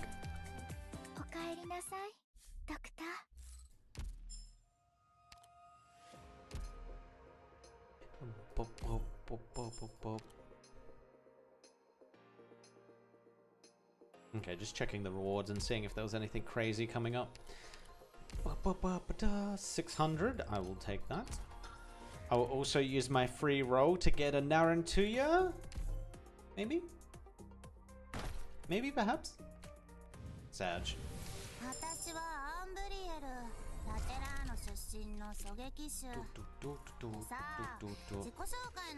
Wait, is she eating Pocky? Dude, she needs to meet up with Texas. They can share their love of Pocky together. Let's also grab this, because this will give us some resources to maybe bump up Pepe a little bit more.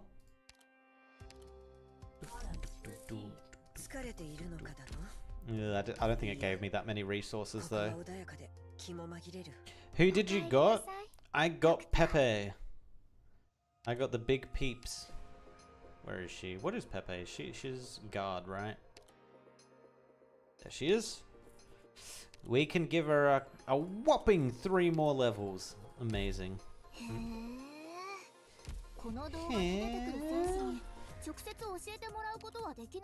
That's not going to be enough. That's fine. Alright, we jump back. Let's do level 8.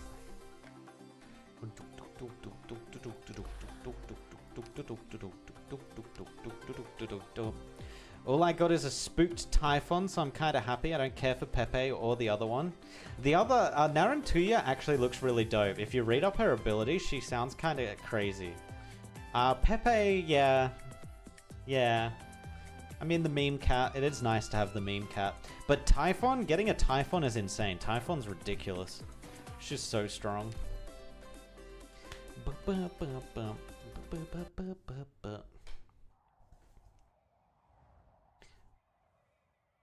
It's quiet. Too quiet. You should all bless me.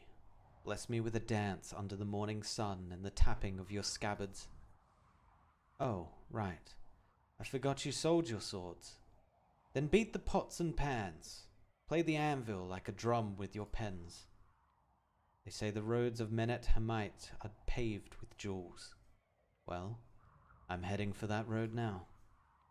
I know most of you will tell me to stop being delusional, but why can't I make it rich?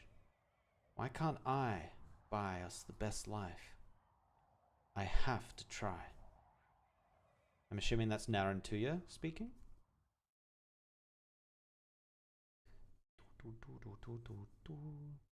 Where am I? What? Oh, my departure ceremony. I must have danced myself dizzy. I give you my blessing, Narantuya. There's a caravan I know that regularly visits the City of Radiance.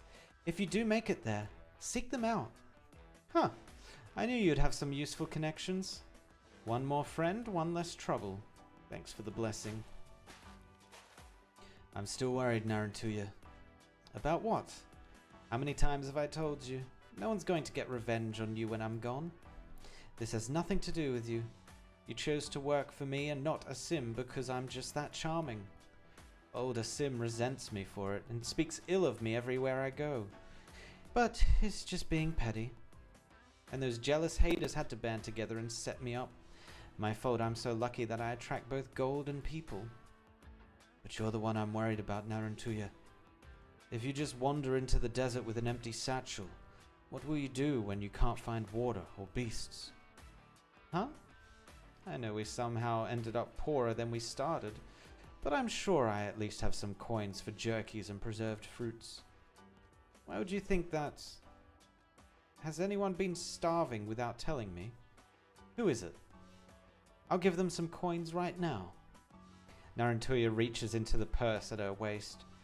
As her eyes slowly widen in disbelief, she unties the beast hide pouch, turns it inside out and begins shaking it. A few grains of sand fall onto the endless desert. Strange. I don't remember bumping into a beggar or vagrant. Actually, I vaguely remember crossing paths with a few rich men. Narantuya, I thought it over, and I think I should teach you my secret to finding water in the desert. I don't have to worry about becoming a sacrificial tribute to a bandit chief anymore, so there's no need to keep this secret any longer. Good! I like this blessing. The Sands can enjoy those lost coins then. I'm worried too, Narantuya. And what are you worried about? That I'll abduct another child slave from a caravan who will replace you as most illiterate. I'm worried about the 2 black blades of yours. You haven't used or maintained them for a long time. It's precisely because maintenance is a chore that I avoid using these antiques. I much prefer modern materials and mechanical forging. Wait, where are my blades? And my dagger? And my supply of paralyzing toxins and spore casks? I'm worried about your tendency to pick up new recruits, Narantuya. You'll be setting out alone. It's great if you could get some useful crew, but most of the time it's people like me and Ajazi that you have to save. Okay, they wouldn't be referring to themselves like this. This is 100% all in her head. Setting out alone. You girls aren't coming with me to the City of Radiance. Which is why Ajazi and I worked for 2 months in a logging camp and threw all the coins we saved into a river they say flows into the City of Radiance. I hope you'll find them when the river floods, and that the Kargan quest goes smoothly. Okay, I appreciate this blessing too, even though the rainforest is at the downstream of the river. Wait, did you say Kargan quest? Yeah, your Kargan quest. You're all set for it, right? No. When did that happen? Come to think of it, I am indeed all by myself, and nothing but the weapons from my parents right now. Meh. Pass on the city. I'm out. The young Knight's Mora turns and strides over to her burden beast pack.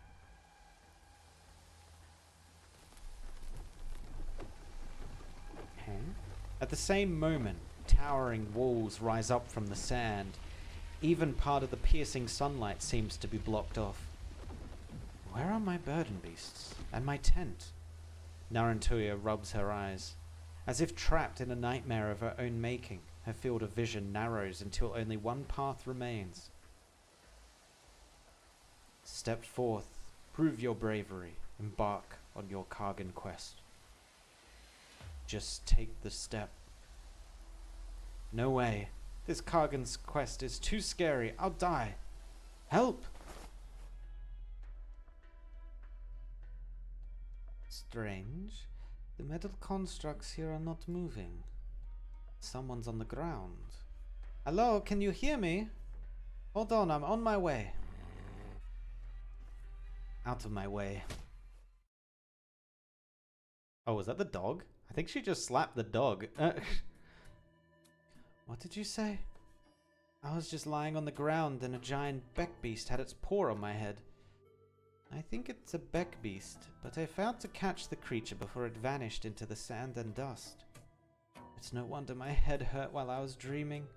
There was a voice I heard making ooh sounds. Wait, what? My face is fine though, right? Yes. Phew. How did you chase the beck beast away? I spent so long yelling at it from my dream with no luck. The situation was urgent, so I resorted to force. Wow. Why didn't I think of that? Sometimes violence is the solution. I knew you'd be a reliable subordinate. Thanks a lot.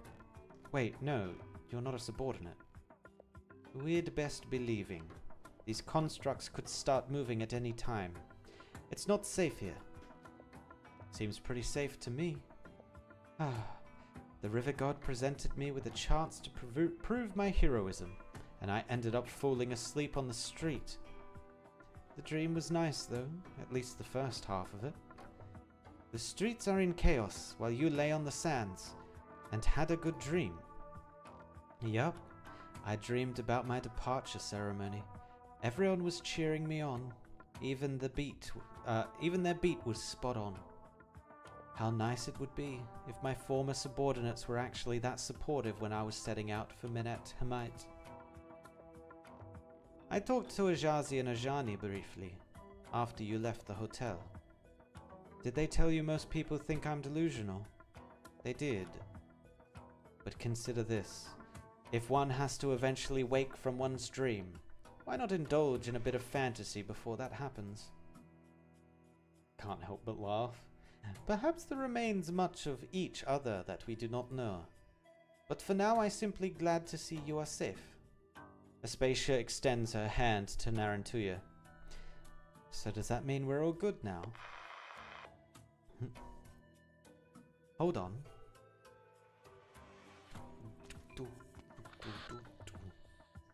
What's wrong, Ajani? Narantuya, help! The museum isn't safe at all. Oh no, we sent the idiots to their demise. Oops. Narantuya is so strong, she is the definite starter sniper pick in IS-5, difficulty 15 and above. Ooh, over Wizardell? No, bullshit. I call bullshit. No way. Horaket has witnessed. Who's there? Tidi, did you say something? I heard something. I didn't. But I heard it too. No way. Can these artifacts talk? Why didn't they say anything before? Guardian of Eternity, please answer. Please answer. Please answer. Answer what? He who led the Outlanders to stride upon the earth, forsaking their ships from this domain, his legions brandishing golden blades, shielded the reckless and acquisitive travelers. Bitter and sweet his chalice did contain, drawn from those who traversed through his realm. In the sands beneath his feet rest bones and charred stones from the distant northwest. Tell me the name that people remember him by. Anat? I don't think they can actually talk. At least, they're not capable of conversation. They're just presenting riddles like when you're prompted to enter a combination of numbers to open a safe. But what kind of complex riddle is this? The countdown has begun. 3 minutes remaining. Ah! Now we've turned it into a ticking time bomb. Wait, Anat, calm down. Can you contact any of the museum staff? What for? I think this might be a riddle about history. I remember now. What about that favorite book of yours, Terra, A Journey? Where is it? Tidi, look up the section on Bolivar's history for me, please. Here. You ask of Padisha Bayard, who agreed to establish an Iberia-Sargon-Bolivar trade route and subsequently bought in Bolivian sugarcane and coffee beans. Corrupted by the land's blight, tiny skulls strung on leather tight, clanking with agony from their plight, hunted they are day and night. Damn, that rhyme, I like it. I know. Oh, wait, no, this isn't her reading. I know. Chapter 3, Beasts of Terror. You ask of sand beast. There was a trend in 6th century Sargon to hunt sand beasts. The museum used to have strings of sand beast heads hung up to ward off evil, though we always saw it as needless worship of nature.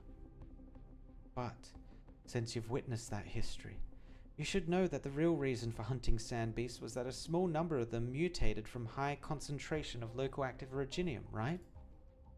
Okay, next construct and riddle, please. At the lake's bottom their ruins dwell. Heirs of an old bloodline many fell. Executed with blades that gleamed, they turned on their own, it seemed.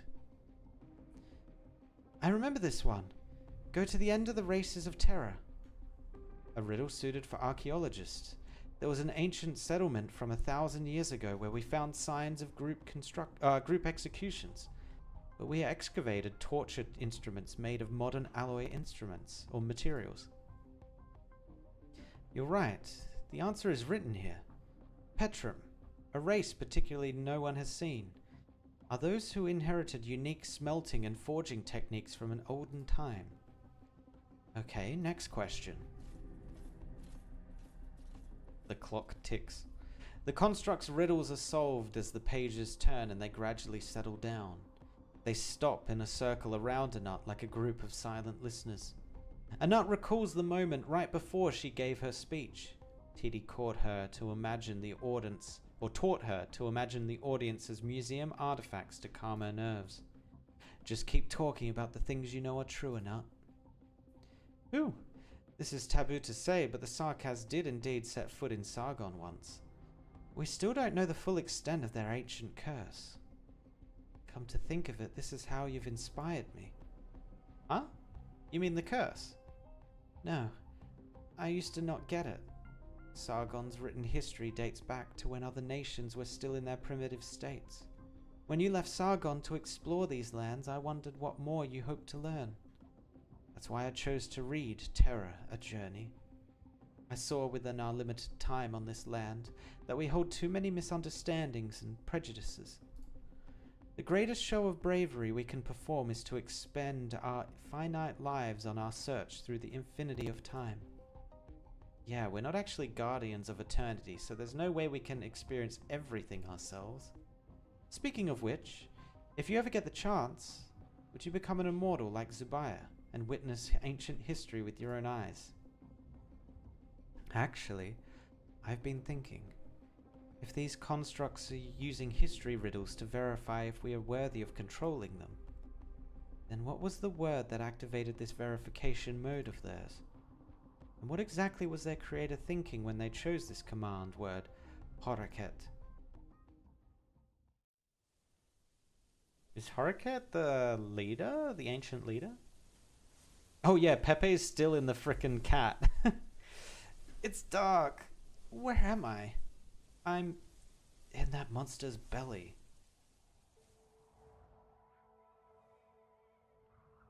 It's a lot more expansive than I thought it would be.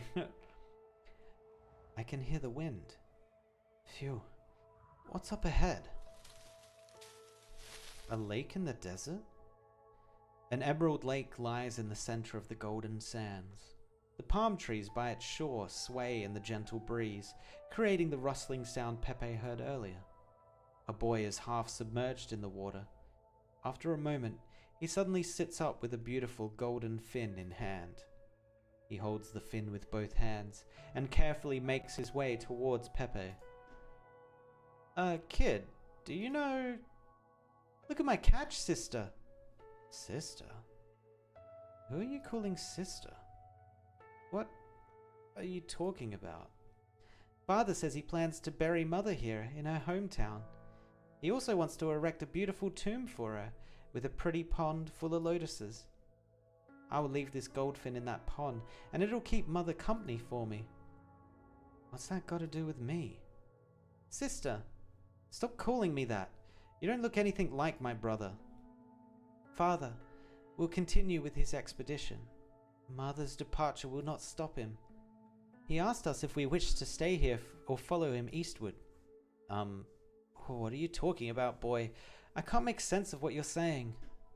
I wish to follow Father to the east, to see and conquer lands farther away than here. Come with me, sister. Bring your reed pen and papyrus. You'll see many sights worth recording, and I shall accomplish great undertakings as Father has. I will become the protagonist of your writings. Let's go together, sister. Hey, little guy, I'll have to pass. I'll follow you and Father, Zubaya. Who? Pepe turns her head and sees a girl holding a white lotus, with a similar golden lotus on her forehead, sparkling in the sun. The decoration reminds Pepe of something, and she lightly touches her own head. At that moment, the sun seems to make her head spin. I'm getting the sense that these two characters, Zubaya and his sister, and Pepe and her brother, are kind of meant to balance or bounce off each other.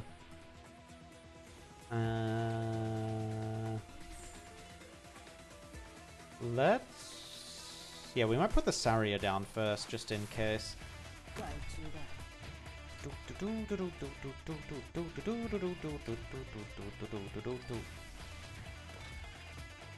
And then we can put you over here and just start whacking at this guy. I don't think anything will spawn over here anytime soon. I think we're fine. Boom.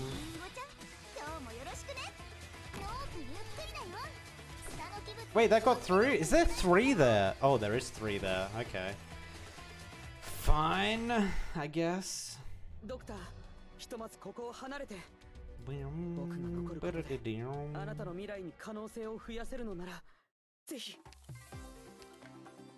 Might actually be a strat to put them off of the green,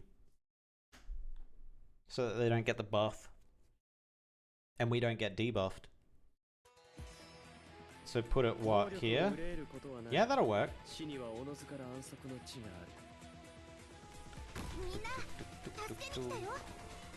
20 or 22. We should be fine. 15, 16, 17, 18, 19. Damn it. Yeah, we're gonna have to put it here. Bugger. That sucks.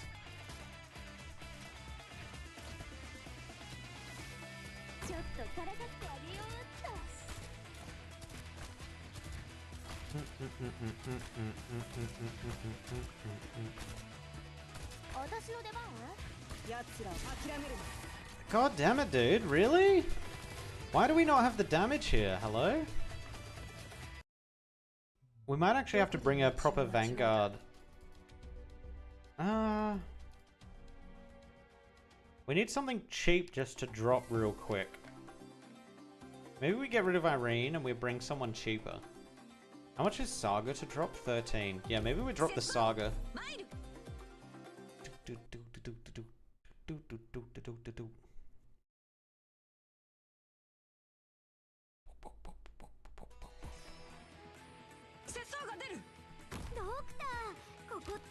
speed it up. The enemies are getting barrier from the big Enos.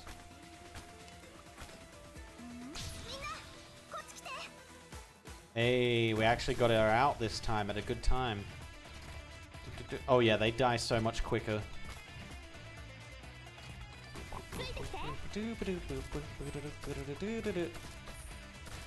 Oh, they are getting barriers though still.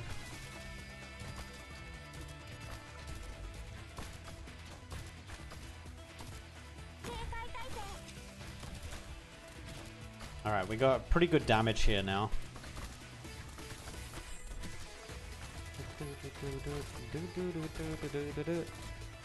And then we can put Pepe here. Whoop. Perfect. Oh my god, it's a huge cat mummy. What the?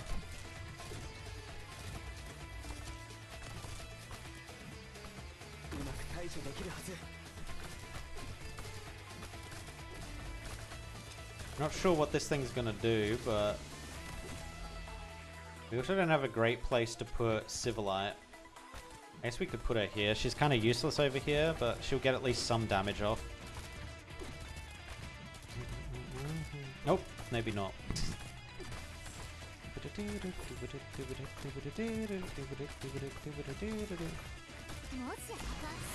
Alright, let's try and clear this a little bit. We're gonna have to get rid of Myrtle as well. Actually, this guy should walk straight past Myrtle. Yeah, nice. Oh no, he's gonna... No! The cat got caught on the last bit. Sag.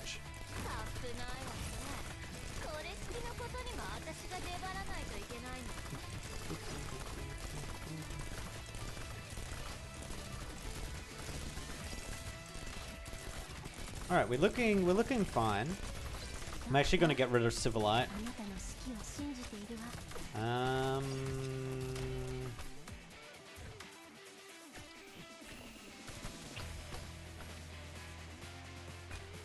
Actually, I might put her here.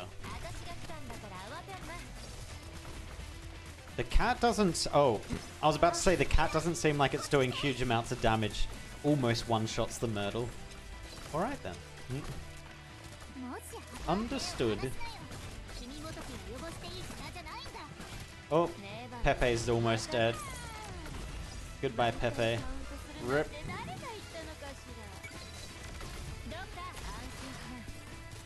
Oh, these guys must be weak to magic, because they're taking no damage.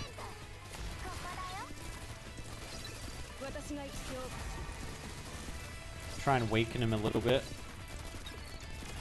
Which means we probably need to pull... Yeah, I'm gonna pull Azucia back. I think we need AP damage.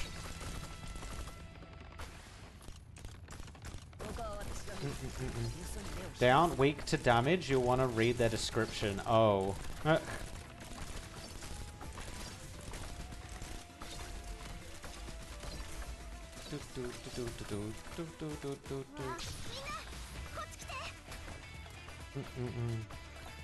To arts damage, yeah, right. Right. Yeah, unfortunately I missed the little token thing.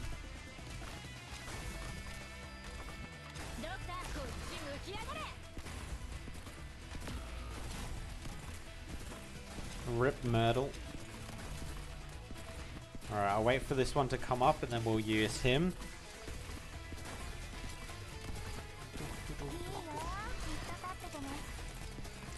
Alright.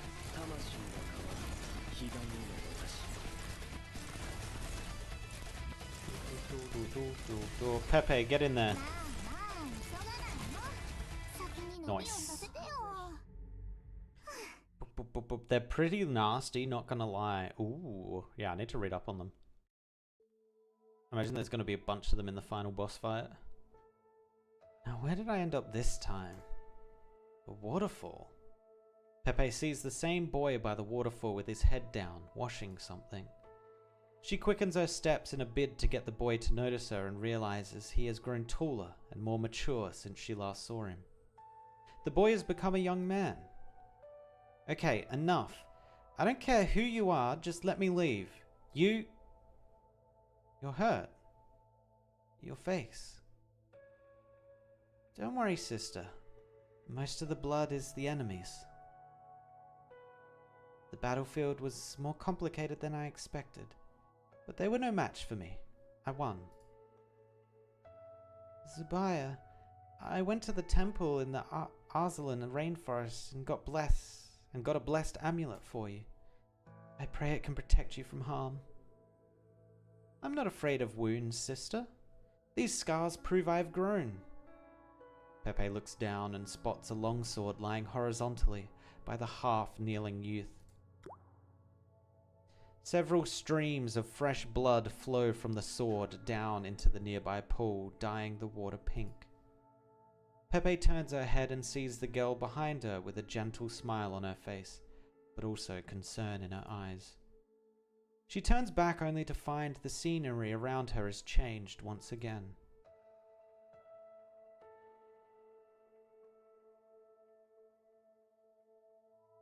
Within the rainforest, the youth holds up a dagger, turning it over as he inspects it. Congratulations. You'll be leading Father's garrison from tomorrow. This was the job you dreamed of. So, why do you seem so unhappy? I don't know either. This commander's dagger is too light compared to the work and suffering I went through for it. What about you, sister? Are you not glad for me?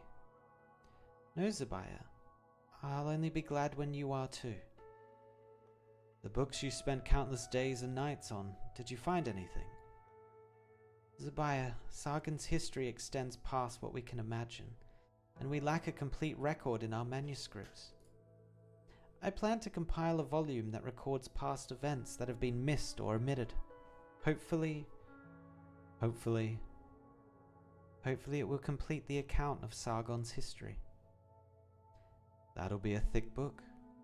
There are so many people you'd need to include. Father has agreed to my idea and has promised to help me. Very nice. I see we've both achieved what we wanted. Pepe watches the boy sheath his dagger as he smiles at his sister.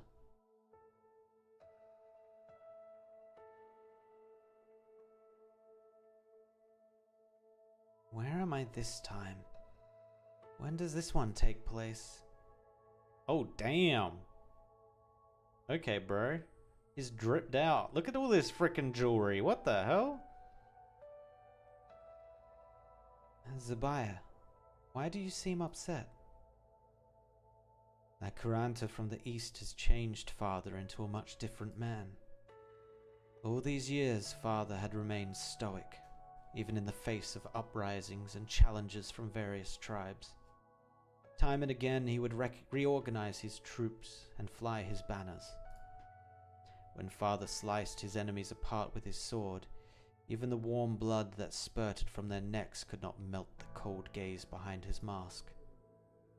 But that night's Mora, when Father fought him, I could almost see sparks, not just from their clashing weapons, but also in his eyes. I had never seen him look at anyone with such fervor.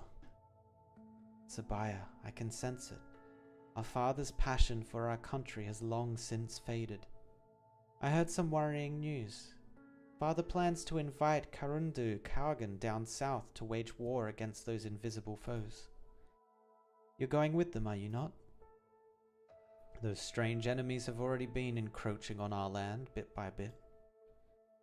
The Shah. You're both children of the Shah. As she follows the youth's gaze toward the far horizon, the distant land suddenly gets pulled right before her.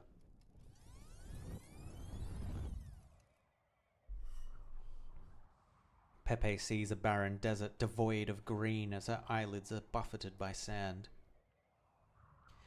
The Foan Hotlands. What happened here? How are you feeling, Zubaya? I'm fine, sister. I'll need to remove your bandages to reapply the medicine. Bear with me. I'll be quick. It's alright. I feel no pain. How can that be? When they carried you back here, your entire body was charred. What should I do, Zabiah? Father is missing, and you're the only kin I have left. Brother has taken the throne, but we do not share the same mother. Your military achievements have already made him wary. That historian, is he treating you well? Yes. With his help, the volume is already half done. Perhaps I could manage to see it complete within my lifetime. Careful not to overwork yourself. It is my promise to Father. Even if I fail to complete it, the child within me will continue my work. One day, it will recount everything that has happened here to future generations.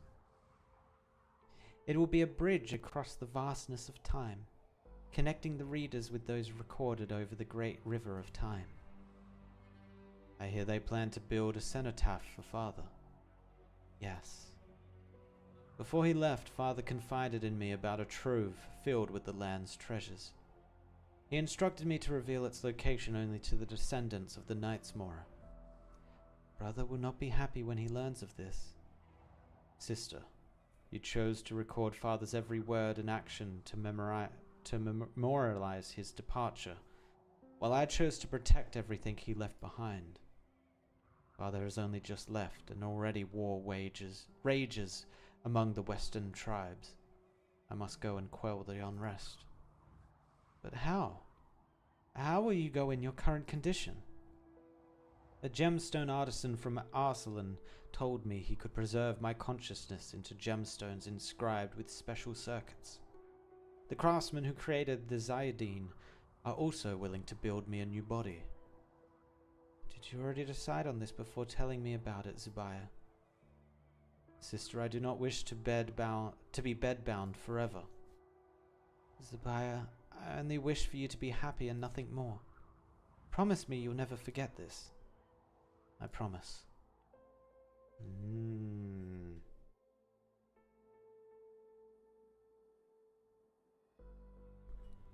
Where am I? So dark. Is anyone here? Ugh.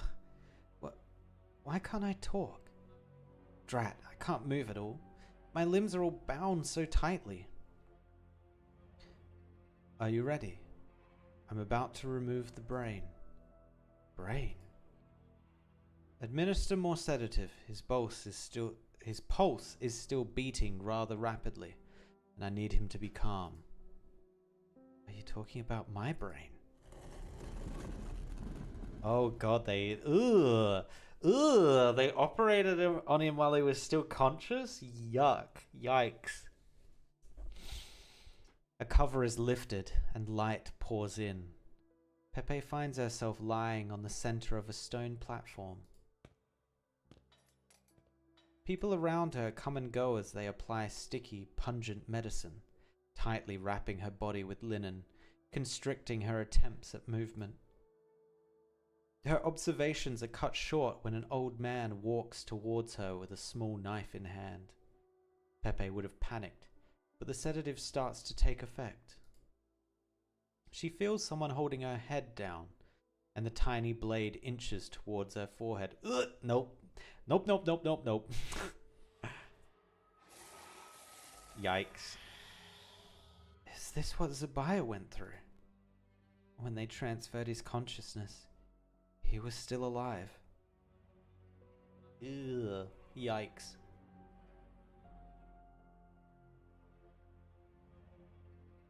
Is it over? Is this what you wanted to show me, Zabiah? This is only the beginning. Tell me, what else did you go through? After quelling the rebellions for my brother, I bade farewell to my sister and ventured alone into this desert. Here I stood guardian over the treasure Father entrusted to me, awaiting the arrival of a Knight's descendant. Yet, through the long centuries of change, the Night Moran have forgotten Father's promise to Karandu Kargan. They never came, even when I was vanquished and sealed beneath the sands. And you spent nearly 1,000 years just waiting here. I have witnessed lives come into being and pass away, Cities rise and fall. With prosperity comes decline, and with life comes death, an inevitability for all. With each end comes a new beginning, the cycle repeating endlessly. Father was right. Everything that transpires is but a continual time loop, and the future is naught but a repetition of the past. I began to hate myself for choosing to become eternal.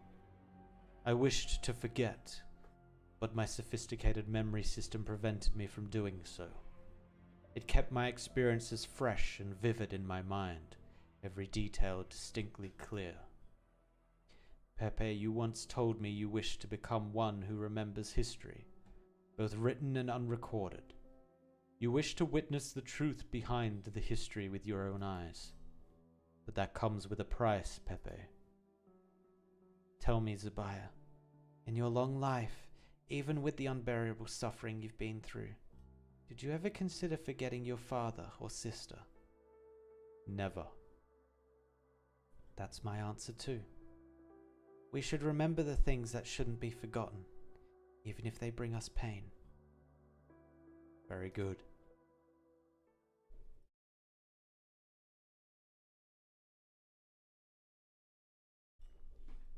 Was that the answer he was searching for? What? I'm back? There is no gigantic, ferocious beast, moist rainforest, or scorching sandstorm. In the middle of the street sits only a small animal, casually licking its fur. Why did you bring me inside Zubair's memories? It was a test he set for you. You could only see him if you passed it. Was he the one talking to me inside the illusion? No, that was actually me, though the question was indeed his. Did I pass? You failed, so just run off back to wherever you came from, little girl. You seemed pretty satisfied with my answer, though. No, you just imagined it. I have to see him. He's the one who started the unrest in the city, so only he can stop it. Besides, he's the only one who can help me reach the City of Gold, so I can't miss this last chance. Silly girl, do you think being the historian of Shah-Agad is a good thing? You serve at the hand of the Shahanshah, and so your tongue is cut out to ensure you can never speak his secrets. You write only what the Shahanshah wants written. You're no longer yourself, only a gilded mouthpiece. Is this what you want, foolish girl? Where did you all learn all that? The City of Gold isn't a place some random animal can wander into. Foolish girl, my first human pet was Lagos own daughter. I saw with my own eyes when the poor girl had her tongue cut out by her very brother. What? Enough, Mio. She has passed Zubair's test. Speak no more and let her pass. He awaits you at the second last house in the third alley from here. Remember this once you enter. Knock thrice on the left door, then push the right door open. You will see him there. Insolent cur. She didn't pass the test. Why did you tell her? She passed the test, Mio. Enough of this. She did not if I say so. She failed. You fool. Do you want this girl to... Release me! Our mission is complete. Let's go. Wolf grabs Mio by the scuff and disappears down the alley, leaving behind only drag marks.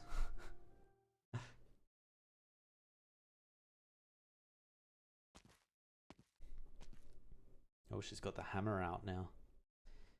Phew. Third alley, second last house. Knock thrice on the left door. And then open the right.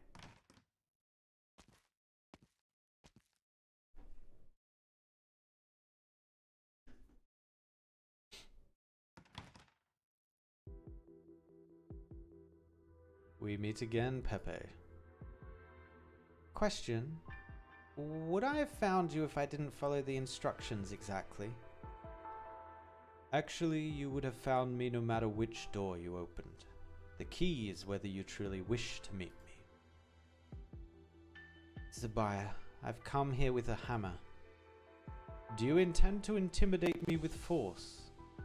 I can't promise I won't use it. We don't have much time left, so just answer my questions, truthfully. Ask your questions, Pepe.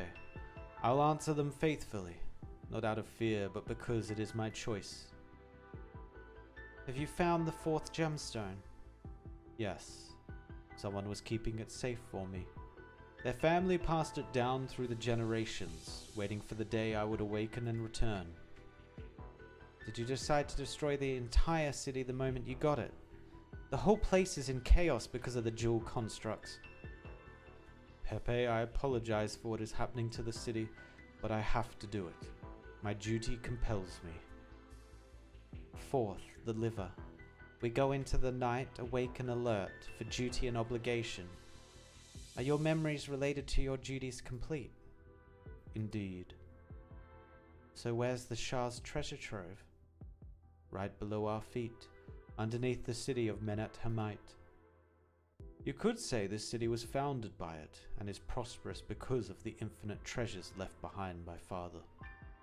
When he left us, I had his cenotaph built in the deepest reach of this trove, so that it may also serve as his tomb. For centuries they kept digging underground, and every artifact or treasure they found in the mausoleum became fuel for the city. This is my fault, but it is not too late. There is still a chance to stop it, as they have yet to dig into its depths, for the treasure that mustn't be touched by the wrong hands. What is that exactly? Patience, Pepe. I was just about to show it to you. A beam of sunlight pierces through the window, illuminating the floor beside Zubaya's feet. He raises his staff high, and suddenly a strong wind stirs from nowhere. The sistrum chimes as it jingles. Pepe hears Zubaya hum a tune that feels familiar, though its cryptic lyrics elude her understanding. She then feels the ground beneath her feet soften, her ankles sinking into a flowing sea of sand. As Zubaya finishes his tune, he plunges the staff into the ground. In an instant, the sand and dust swirl wildly, enveloping them both until they vanish. Bro, why are we talking about organs? Water! Bring some water! Hurry! Your curator spoke too much and is having a heat stroke. Bad news, Meji. I'm afraid the museum hasn't had running water for a while now. Or to be more precise, sand is pouring out of the taps. Can't even stop it. Do you work here? I don't recognize you. No, wait, sand? Pouring from the taps? Yep. By the way, we met your staff at the entrance and he asked me to pass on this leave request and a bunch of books. It was unclear where he was headed. The river water is too muddy to be used, and all the nearby water channels are full of nothing but sand. And all of these happened while we made our way here, as quickly as a rising tide. Talk about a flood festival, only it's sand. Hey, Hanim, why'd you turn so quiet? Bad time to make witty comments, I see.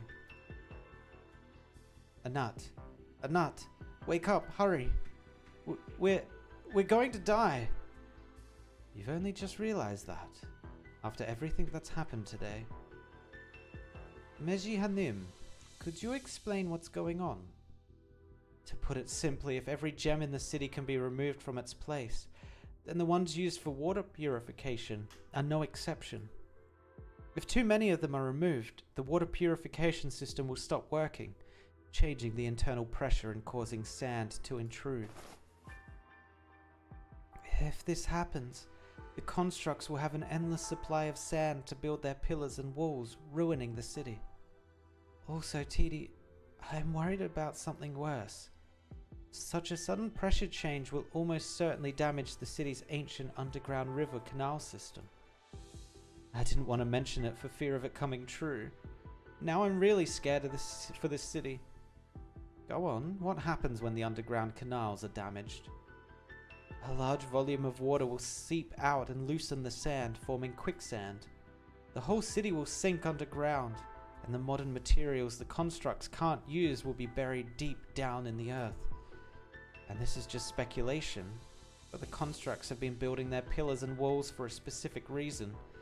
They're trying to recreate the way the place looked in their memories. We, along with the centuries of urban landscape, will be buried beneath the sands. Do you need me to elaborate further? Nah, I got you. If this city sinks under the sand, everyone dies, including my crew. We're royally screwed. So there's only one path I can take to keep them safe, yes?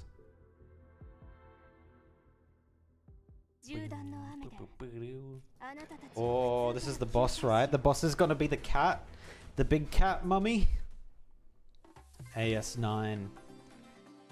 The goal they had dreamed of lies before them, but they chose to cross over it.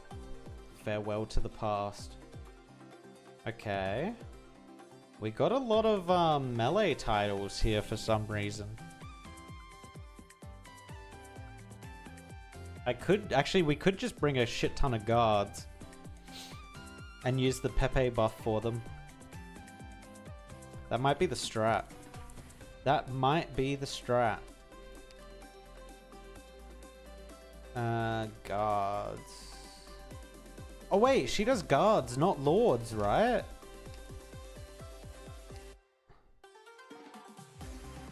Wait, where is it? Ugh, let's go to operator training.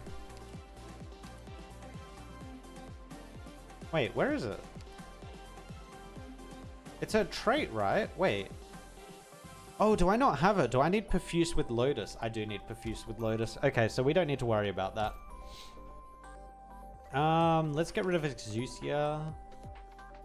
Let's bring... We've got a lot of space to work with, so let's bring Mulesize. Civilite might not work here, to be honest. Let's bring...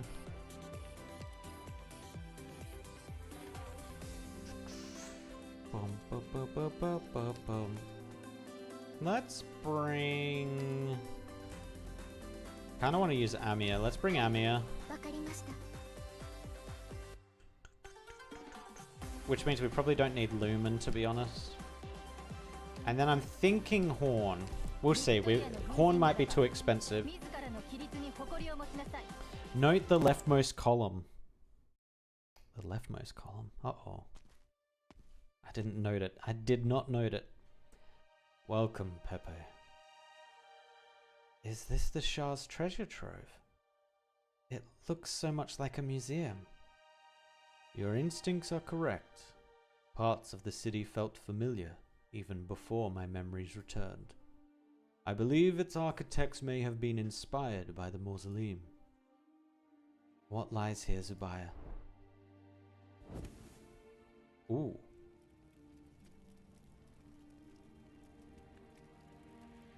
The oil lamps on the wall light up, illuminating the hall with rays that meander through the mirror-smooth walls and pillars. Countless ghostly shadows appear in an orderly procession in the hall. So the treasure in the Shah's trove was... himself. Was he a narcissist? Of course not. My sister missed father after he was gone, and she had me preserve his visage here.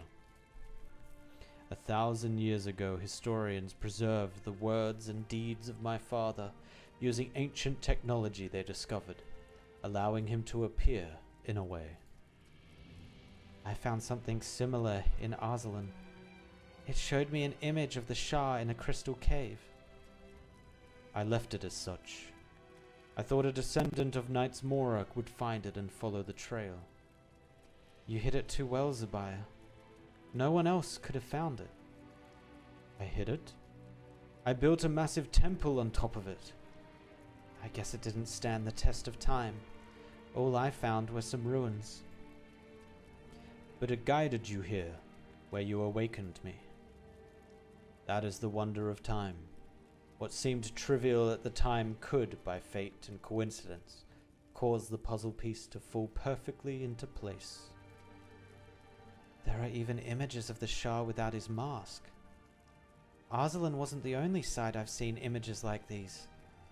When I was little, while playing hide and seek, my brother and I stumbled upon a chamber where the dead lay in their sarcophagi. I knew I would have to come into contact with these things eventually, but it was too much for a child of my age. In my panic, I accidentally activated a mechanism, and an image of the Shah appeared. At the time, I didn't know who he was, just some ghost trying to communicate with me. He told me these sarcophagi were history buried in the sand. When those from the future dig them up, they will serve as a bridge across the vastness of time, bringing history and the present together over the great river of time. I remember the saying, it's what Father said to comfort my sister when our mother passed away. I remember what he said to my sister after she became historian. You must not let escape what made those heroes heroes, so each history has its reverse face. So you've heard it. It was the last thing the image said. I've never forgotten.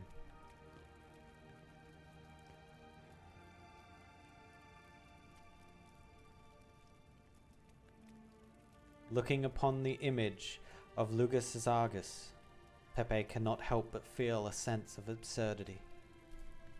She had spent so much time wondering what the Shah's treasure trove held. Now, though, she realized she has been chasing shadow after shadow. She holds her hammer tight, fighting back the urge to swing it and drive away the visages. But what she fears more is the notion that perhaps her family's duty and legacy are nothing more than shadows too.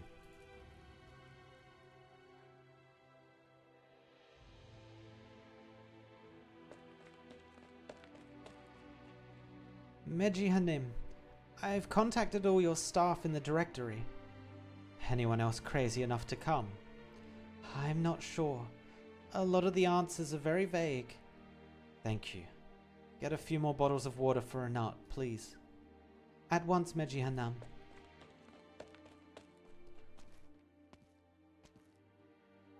Brave souls like Isaiah and Anaya are hard to come by. Oh wait, was that? Oh no, that was Meji saying that. We only have a couple of hours, Arnott.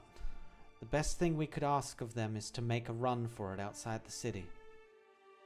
Sorry, Tidi, but I'm busy comparing the city survey records, and I don't have time to think about that. But you know why I stayed, the same reason as you. Judy. And what about the two tourists, though? They have nothing to do with Zubaya's reanimation. They don't even have much to do with the city. But now we're asking them to go into the sewers, do the most dangerous investigation, and try to block the sand from surging in. Which is why I must do my best, so that their courage isn't wasted. I'll rub your ears. Thank you, Tidi. I needed that. Look, this construction logbook mentions unusual geological structures. I'll mark them down. Say, Tidi, I never imagined to publish my research on Zubaya, and no one will ever know about our explorations of the subterranean structure of the city. Will Father be disappointed that I died without leaving my name behind? Blame Pepe. Our dear princess was too good at her job.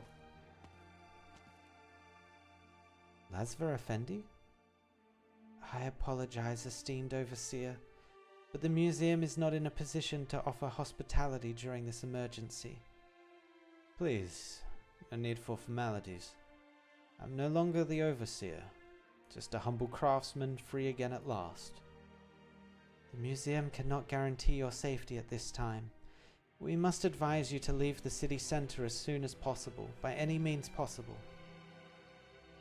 After I handed everything over, I stood before the flowing sands with Zubaya Effendi for a while. You saw him. I saw him attempt to repair one clay statue after another using arts, but eventually he stopped and said to me, "Such is our duty."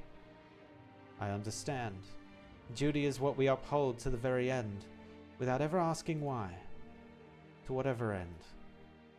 What can I do to save the city?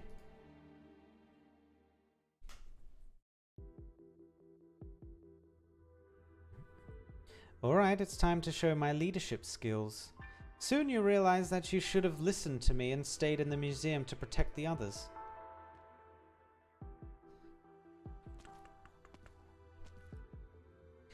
We'll end up where we started if we turn left here. What the heck is going on? This hasn't happened before in all my time in these sewers. Let me just say that I've never gotten lost when leading my crew. This isn't an indicator of my incompetence. I didn't say it was. Perhaps these winding passages were designed to confuse your sense of direction. I overheard part of the conversation as the museum curators were perusing the survey records.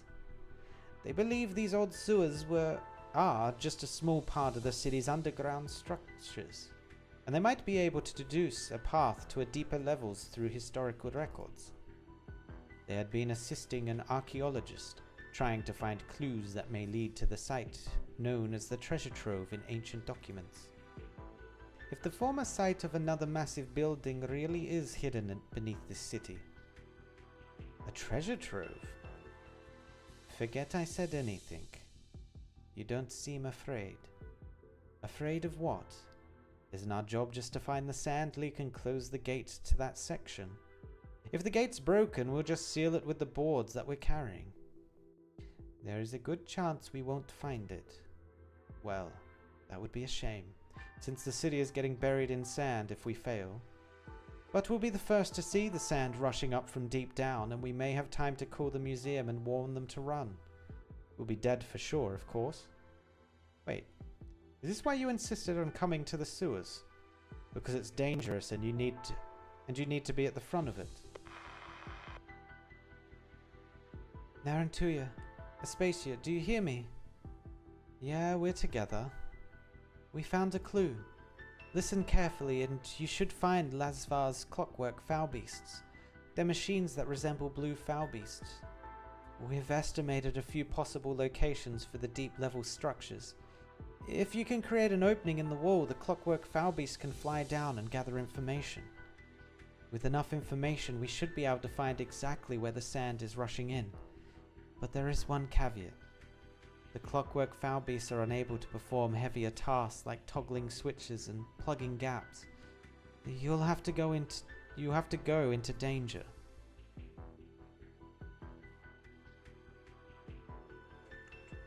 You must have seen it in the memories that I showed you. The circlet you're wearing is the same as my sister's. It was passed down through the family. I wondered why my family was so obsessed with recording the Shahanshah's history. Father had no answer. He simply said it was our inherent duty. But now I see the answer is so simple. It is out of a daughter's longing for her father. My sister always believed that he would return someday. She never saw that day, and I never got the chance to say goodbye to her. All I had left for company after my sister's death was my father's shadow. Leave your obsession with the city of gold behind, Pepe.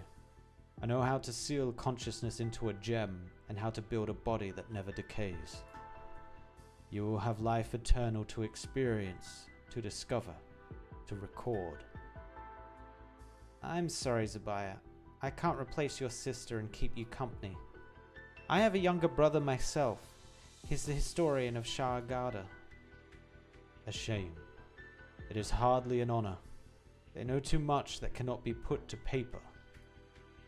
My foolish brother wanted the historians to document history to his liking, and so he forced my sister to send one of her twin sons into the palace. 1,000 years later, coercion has become honor. The sovereign of beasts said all historians will have their tongues cut out. Is that true? I do not know the ways of the current Shahanshah, but it is a proven way to keep a secret. I need to go to the City of Gold and find him no matter what. I knew it. Then leave, Pepe. No, not yet. I can't leave this city to its fate. I can't allow the constructs to continue wreaking havoc in the city. Spare the city. As you said, the most precious treasures have not been defiled. I cannot stop, Pepe, even if I wanted to. In our lives, we go through many choices, big and small. One links to another, carving out unique circuits for all of us amidst infinite branching paths. My oaths to father and sister have been etched as circuits, preserved for all eternity upon these gems. I can never defy them. Never. Then tell me how to stop the constructs, Zibaya. I have already told you the answer. The rest is up to you, Pepe. Catch me if you can, like the invading armies so many centuries ago. He's basically saying, just kill me? Okay.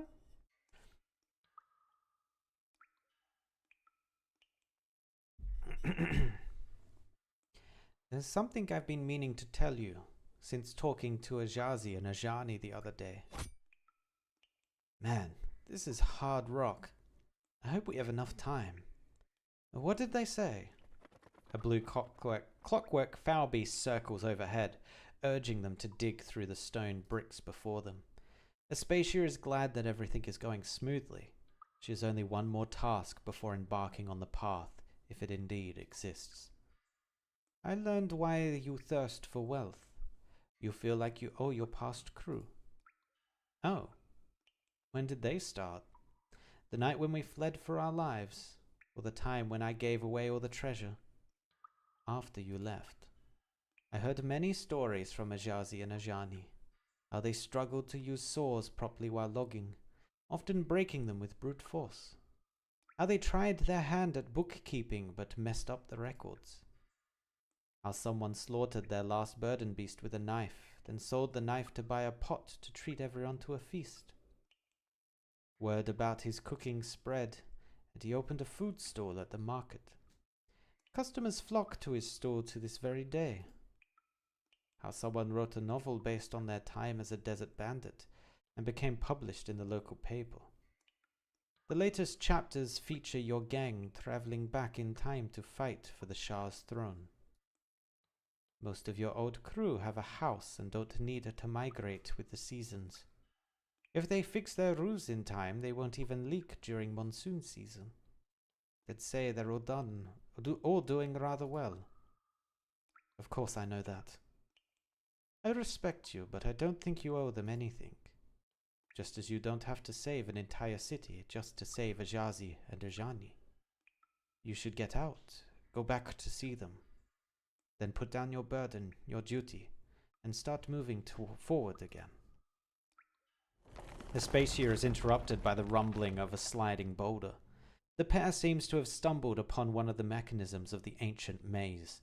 The etched brick retreats into the walls of the canal, and they hear the sound of falling a few seconds later.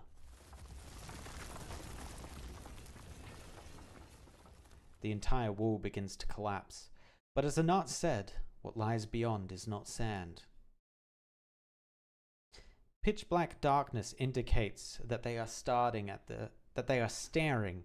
the interior of a massive structure. There is no path in front of them. The sound of quicksand is clearly audible from deeper in, as though there is a raging river deep in the abyss. A river from which there is no return. Wait, they're fighting each other? Wait, what? Wait, why? Wait, why? The pair throw down their pickaxes and draw their weapons at exactly the same time.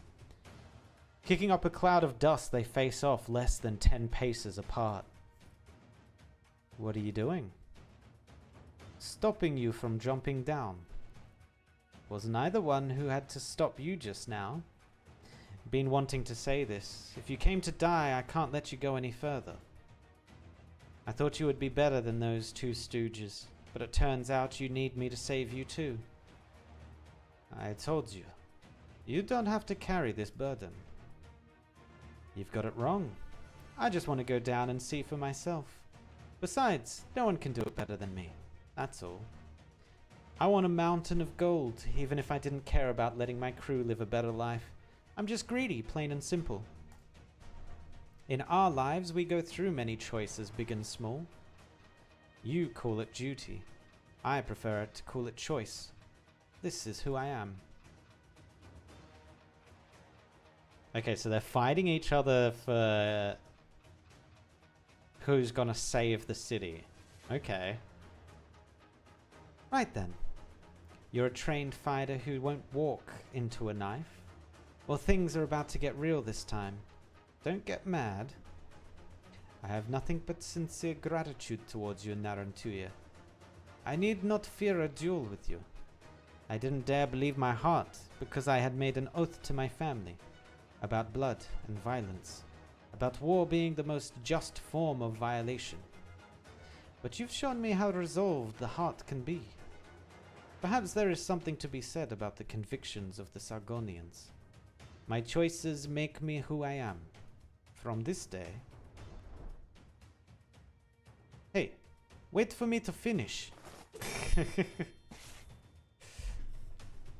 Her vision goes black. A black blade fan sweeps past her eyes. She blinks just once, but the only light source has already gone out.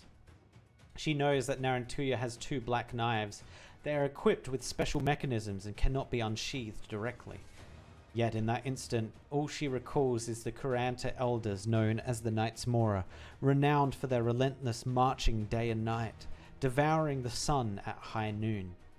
She charges at where her counterpart should be, relying on her memory, and comes up empty.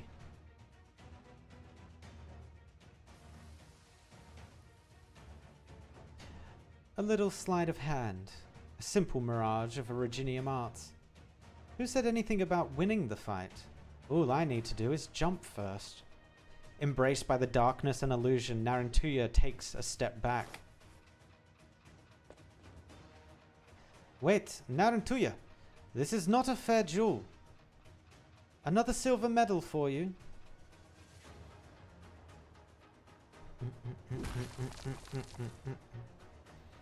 Are you serious, Zubaya? You're instructing me to attack you and moving like the wind at the same time. Give up, Pepe. I told you. It's futile. You can never touch me no matter how hard you swing that hammer of yours. I'll show you.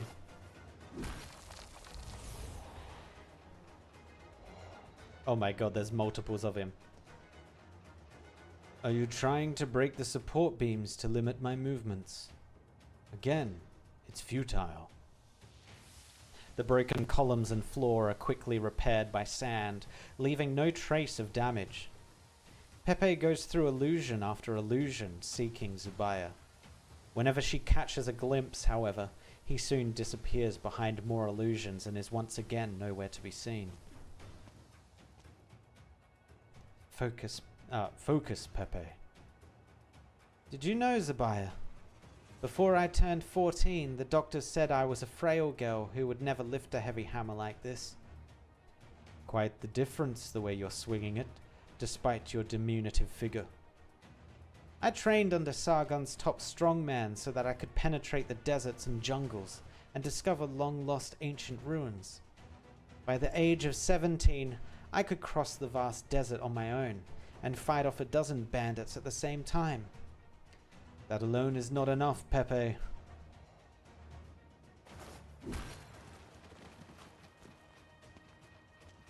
I'm not trying to prove myself to you. I'm just telling you, there has never been anything I couldn't do if I put my mind to it. No matter how hard, how out of reach, as long as I mean it, I can do it.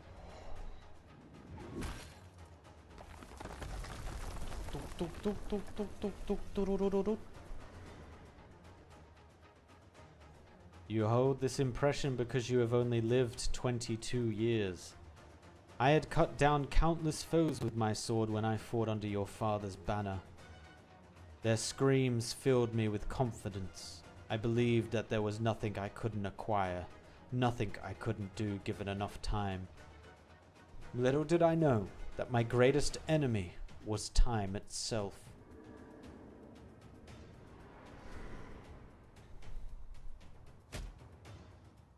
A golden flash, and Pepe feels an intense pain from her ankle before she could turn around. The staff is much heavier than expected.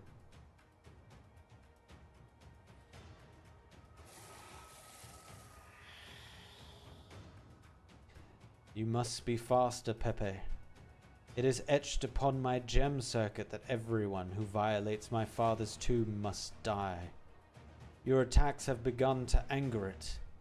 It is urging me to put an end to it all. You should not have played this game with me, Zabaya. This is not a game, Pepe. No, it is. Oh? You closed your eyes. Nothing but darkness. Pepe knows that her eyes aren't fast enough and will only hold her back. She could never catch her agile brother when playing hide and seek in the garden. He was like a slippery fin. Until one day she closed her eyes and realized she could hear every footstep her brother made on the stone tiles. I'm ready, sis. Come look for me. He's right behind me. Why aren't you coming? If I turn around quick enough. Why did you close your eyes? Are you admitting defeat? I can catch him. Mustering all her might, Pepe turns and swings her hammer. Sure enough, she hears the sound of shattering. She's an anime girl. She can swing whatever she wants. Yeah, there is no weapon big enough that an anime girl cannot swing.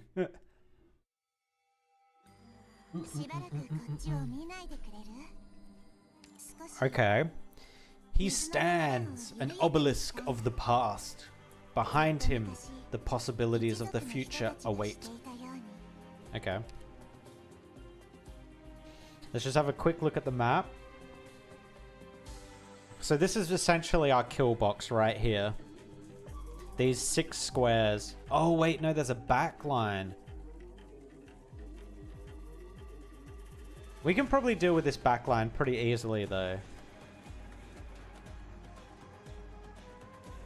Yeah, I still think this is primarily our kill box right here. Yep.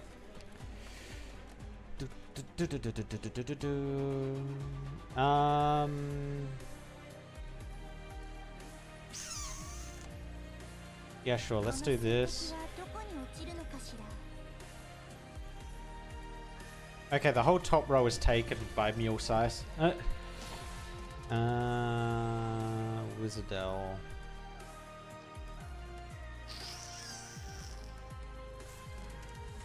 I'm actually going to face it down.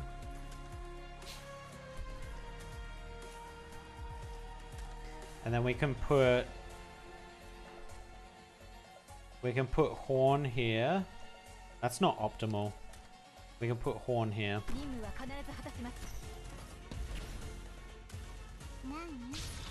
Wait, how did she take damage? Oh, does he just do damage?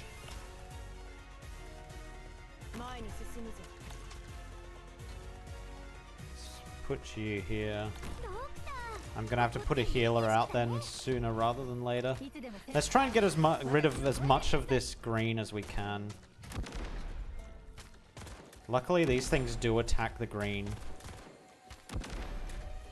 Healer? Okay, this is awkward placement. I guess we're gonna have to do healing. We can do healing like this, because Saria can at least heal herself.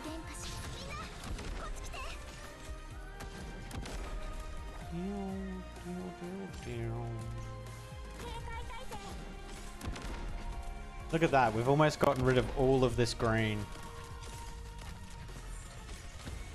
Boom, gone.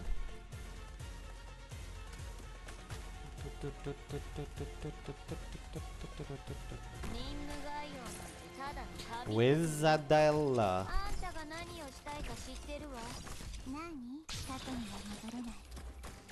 Oh, okay. Let's send Pepe up there. Maybe she can get rid of this guy. Yeah, Pepe's going to be able to get rid of that. Awesome. If nothing else, Ascalon is really good at clearing out crystals. True, we probably should put her out. I don't know who I get rid of though. Oh, well, Pepe died, so... Perfect.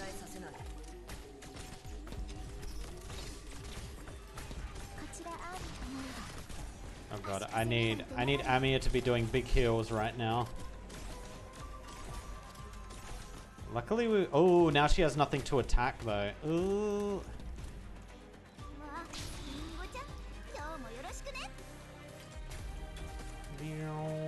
Oh, Mulesize is... Why is Mulesize attacking so quick? What?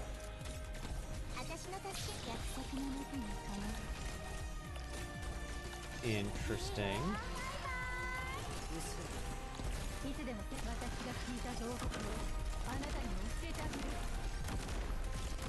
All the damage, all the damage, all the damage. Let's go. Oh, he places a green thing. Okay. Get counted, idiot.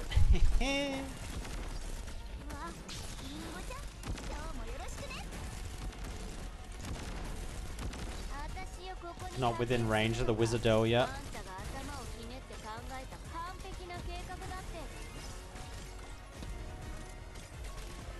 I'm gonna get rid of her. And put in you. Alright, now we're gonna Wizardell.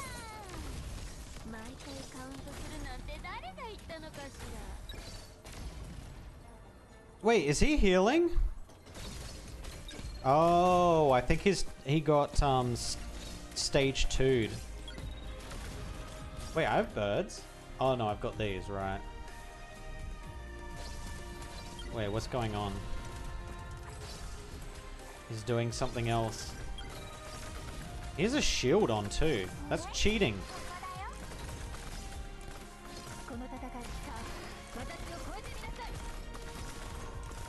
Are we actually breaking his shield? I'm not sure.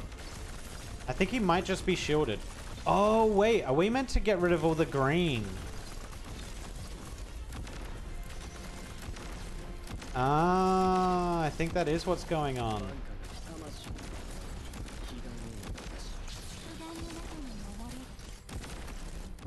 Maybe? Okay, all the greens disappeared. Oh, he's dead. Oh. He's grabbing shield from green tiles. Yeah. Oh, well, he's dead. So, I mean, GG to him, I guess.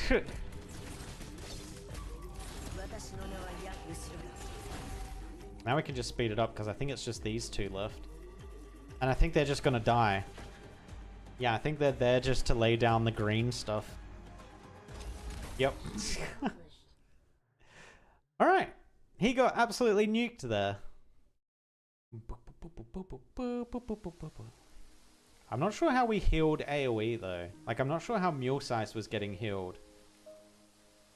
Unless Amia Alta has a passive heal, but I didn't think she did.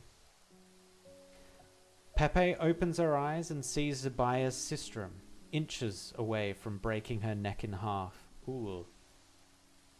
Meanwhile, her hammer is pressed against Zubaya's chest, leaving a long crack in the gem on his chest. Congratulations, Pepe. You did it. I could never beat my big sister when we played hide and seek. Some things never change, even after so many centuries. The gem on your chest. This time, I think it's beyond repair. What will happen to you if it's completely shattered? Eternal peace. You'll die. Yes, I will. As your ancestor, may I ask a favor of you, Pepe? What favor? Can you take me into that gem? It's hollow. I thought it was just decorative. No, there is something there that belongs to me, and me alone. Thanks to them, I could say that all the years I spent guarding this place were not entirely for the sake of others. Some of those days belonged to me. I'll help you out. Careful, Pepe. This vessel is heavy. But I'll be free of it soon. Yes. Stand beneath it. Pepe helps Zubaya into the middle of the hall, underneath the massive gem. Light and shadows dance as the massive gem draws all the illumination in the room towards its base, converging at its tip. Though it should be blinding, Pepe feels like she is being wrapped in warm, gentle currents.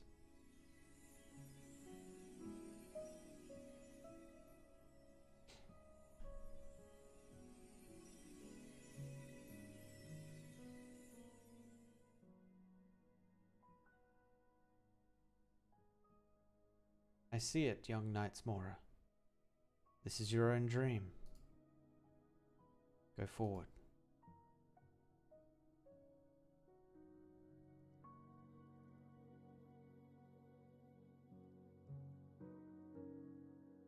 Narantuya.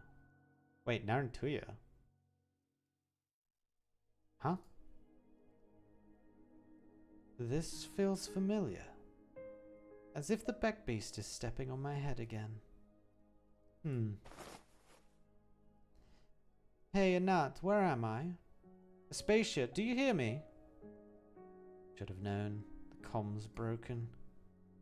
She sits up underneath a black Beck Beast statue. The sound of water flowing echoes through the empty hall. A massive crystal hangs from the dome, and its light reveals numerous images of people, like reflections in water. Isn't that the shadow I was chasing by the river the other night? Are these shadows what the people in the city see year after year? One of the figures stops before her. Narantuya seems to recognize the red hair and the haughty demeanor of the figure looking down at her. The figure turns around and walks through a closed door at the end of the hall. Your hair's pretty red, but I had to see your back to guess that you may be someone I know. After all, the Knights Mora I know run hard on their paths, never stopping to turn around. What do they say? May those who need them find them as its waters rise. You're the shadows that only appear when the river rises, aren't you? Well, I need to find the leak right now. I'll count on you this once. The floor trembles and the sound of falling water grows louder. Narantuya steps through the flooded hall, running towards the armored figure. This is... On the other side of the door is neither another maze passage nor flowing sand. Through a crack in the door, she could see treasures piled up like a mountain, glowing with a radiance that 1,000 years could not dull. But she does not even have time to exclaim. Uh-oh. A massive fissure appears on the floor, and the entire underground structure of the city trembles violently. The hiss of rapidly flowing sand is louder than ever. Beneath the city and right under her feet, a colossal vortex of quicksand forms.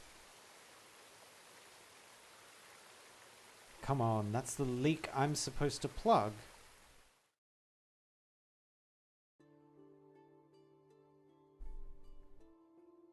Ooh. I never thought the insides of this large gem would be anything like this. Do you see the platform in the middle? It may be hard to see, but it's there, in the center. It's dazzling, but I should be able to feel my way. Ouch!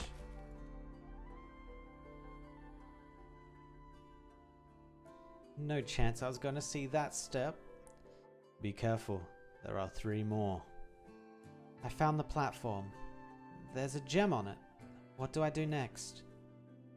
Could you take the gem from the platform and put it inside me?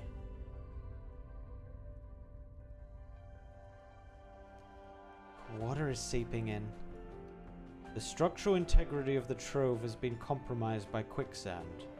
River water is gushing in. That means this place will soon be submerged. The river will wash away all. Place the gem in my chest. What does the last gem represent? Emotions. It is my emotions. The centuries of solitude proved too hard to endure, and I had to part ways with most of my emotions. Your gem is broken. Putting this in won't help. I know. I just want to depart from this realm as a human. You've always been human. Ah, thank you. About the City of Gold, there was something that I wanted to tell you. Go on.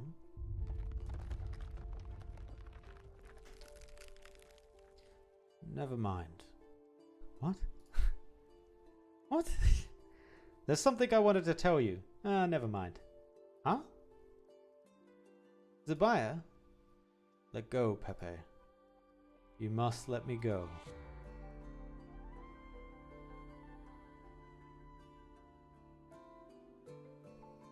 As the water rises above Zabaya's face, the broken gem in his chest is shattered and washed away by the surging current. His chest grows empty, but his eyes are filled with contentment. He closes his eyes and sinks into the water with a smile on his face. Pepe holds him by his shoulder, feeling him grow lighter. She realizes that it is not the water that's making him lighter. Golden liquid flows through the gaps in her fingers. It is Zabaya's body, melting away in the water. She instinctively tries to grab Zabaya, but what is left of his shoulder dissipates at the force. Before long, Pepe alone remains in the water, watching as the golden current flows into the distance, carrying white lotus flowers. May you guide his soul to rest, Arknight.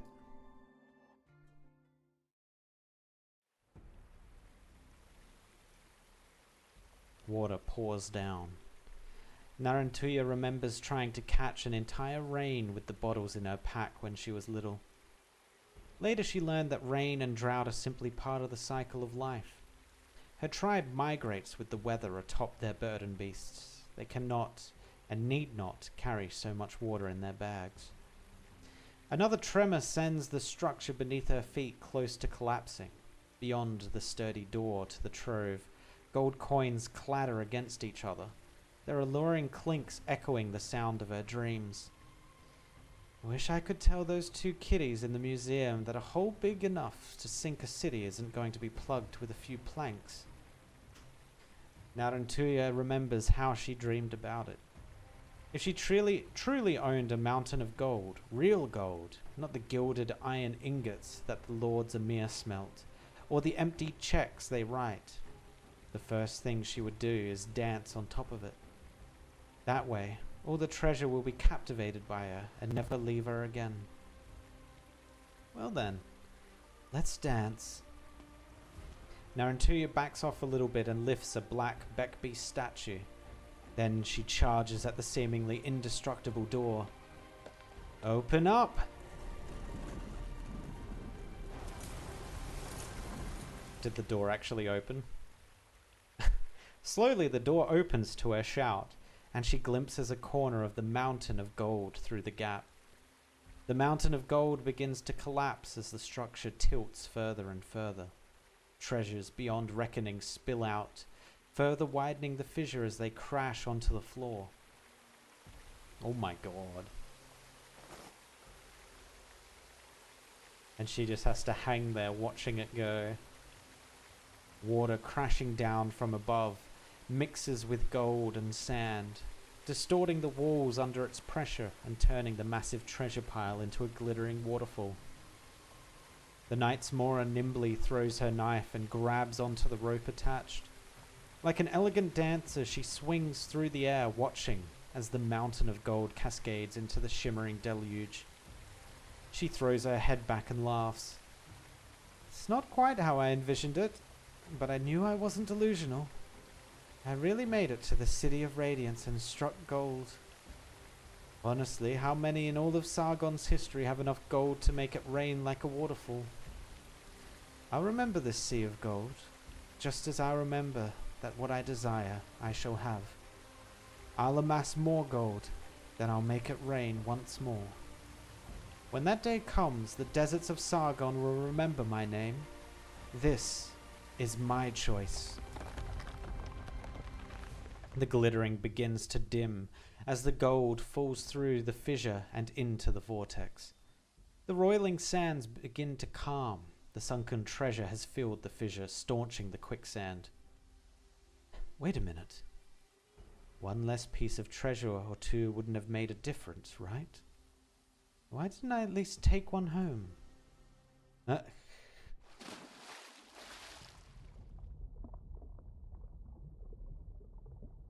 Goodbye, Zubair.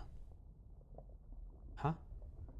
So the trove collapsed when its guardian died. Makes sense. So where am I? And how am I supposed to swim myself out when you've gone with the water? No. Water presses at her chest, rising above her eyes, still gently whirling, dragging her even deeper. She feels everything grow dark around her. Then someone grabs her hand. Oh, nice. She got saved by Nat and whatever her name is. Guess luck is on my side after all. One last piece of treasure to take home. Nat and Tuya? I think. Has it stopped? How about Tuya for sure? Yeah, that's easier to remember. Yes, Curator Anat. Sand isn't coming out of the taps anymore. Neither is water. Maybe it's just clogged. Maybe things... Don't worry. The jewel constructs have stopped moving. No sign of energy from the originium circuits. It may never wake up again. You were carrying that little pet of yours. I trust Pepe. Well, we've done what we could. The chaos in the city has indeed stopped, but we can't be sure if it's over for good. Yes, we're still anxious. We all owe your friend a great debt of gratitude. I promise that I'll honor her deeds and Pepe's in my report, that their names will be known throughout the City of Radiance and immortalized in the history books for posterity. I don't mind being known throughout the city, but I'd rather not be immortalized in the history books until I'm actually dead. Narantuya. Hey, give me a hand with this girl here. Pepe? She probably would have been done for if I hadn't come across her while swimming out. I kept swimming up and ended up here. You look awful. Where's Zubair? Pepe turns her gaze to the pool next to her. May you guide his soul to rest, Horoket. Let time flow for him again. Let us all move forward once more. Hey, I almost drowned. Of course my face and lips are going to be a little blue. Never mind that. Let me see my accomplishments. The sand's gone from the city, right? And the water's clean now. Right now?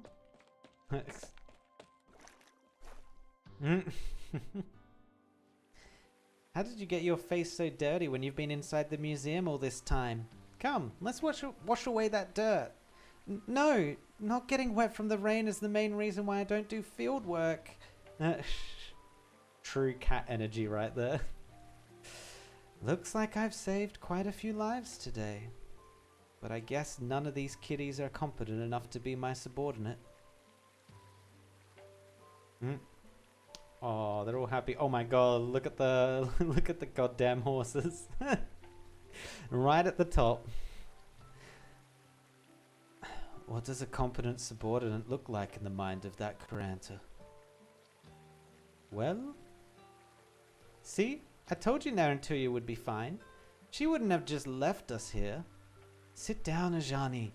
The fountain's shaky and it'll fall over if we both stand up at the same time. It's my turn to stand up now. Perhaps someone who fears nothing, like herself. You too, Titi. It's such a fine and sunny day, isn't it?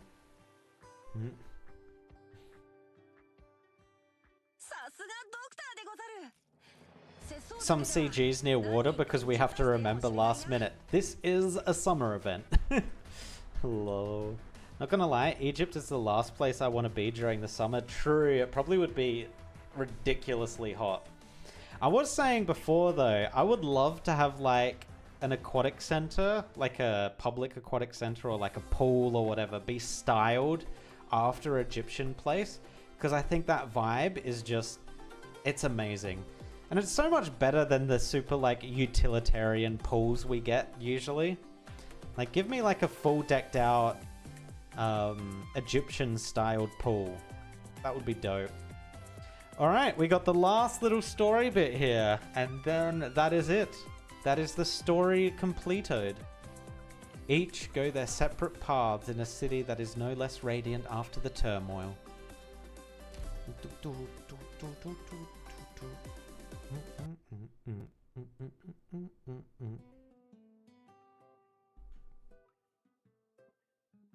What a shame that my garden was only half ruined. This was my opportunity to give it a makeover. The remaining sculptures and plants got in the way. Repairs are almost complete though. Would you like to visit? I appreciate the offer, but I'm afraid I must decline for the time being. My gem collection is in disarray, and I need to have each piece appraised individually to restore my centuries-old collection room. So, about the damage to the museum. I'll cover it up.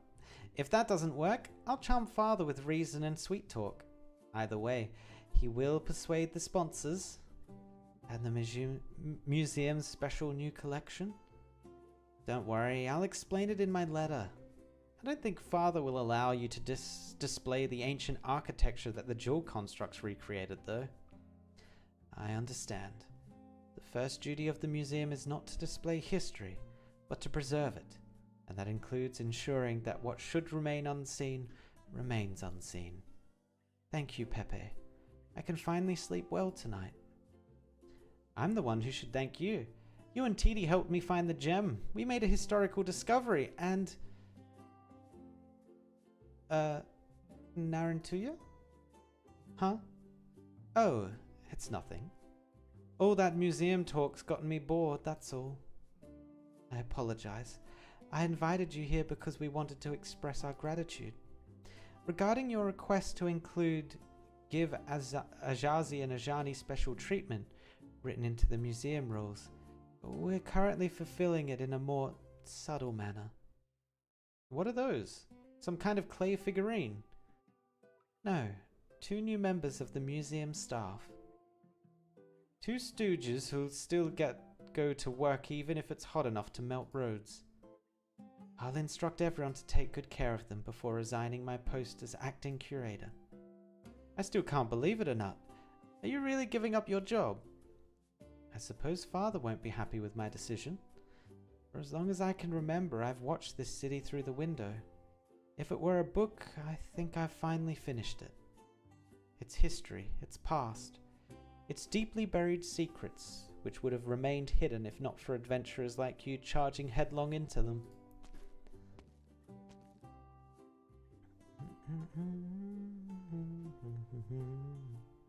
Oh my god, what a sick view.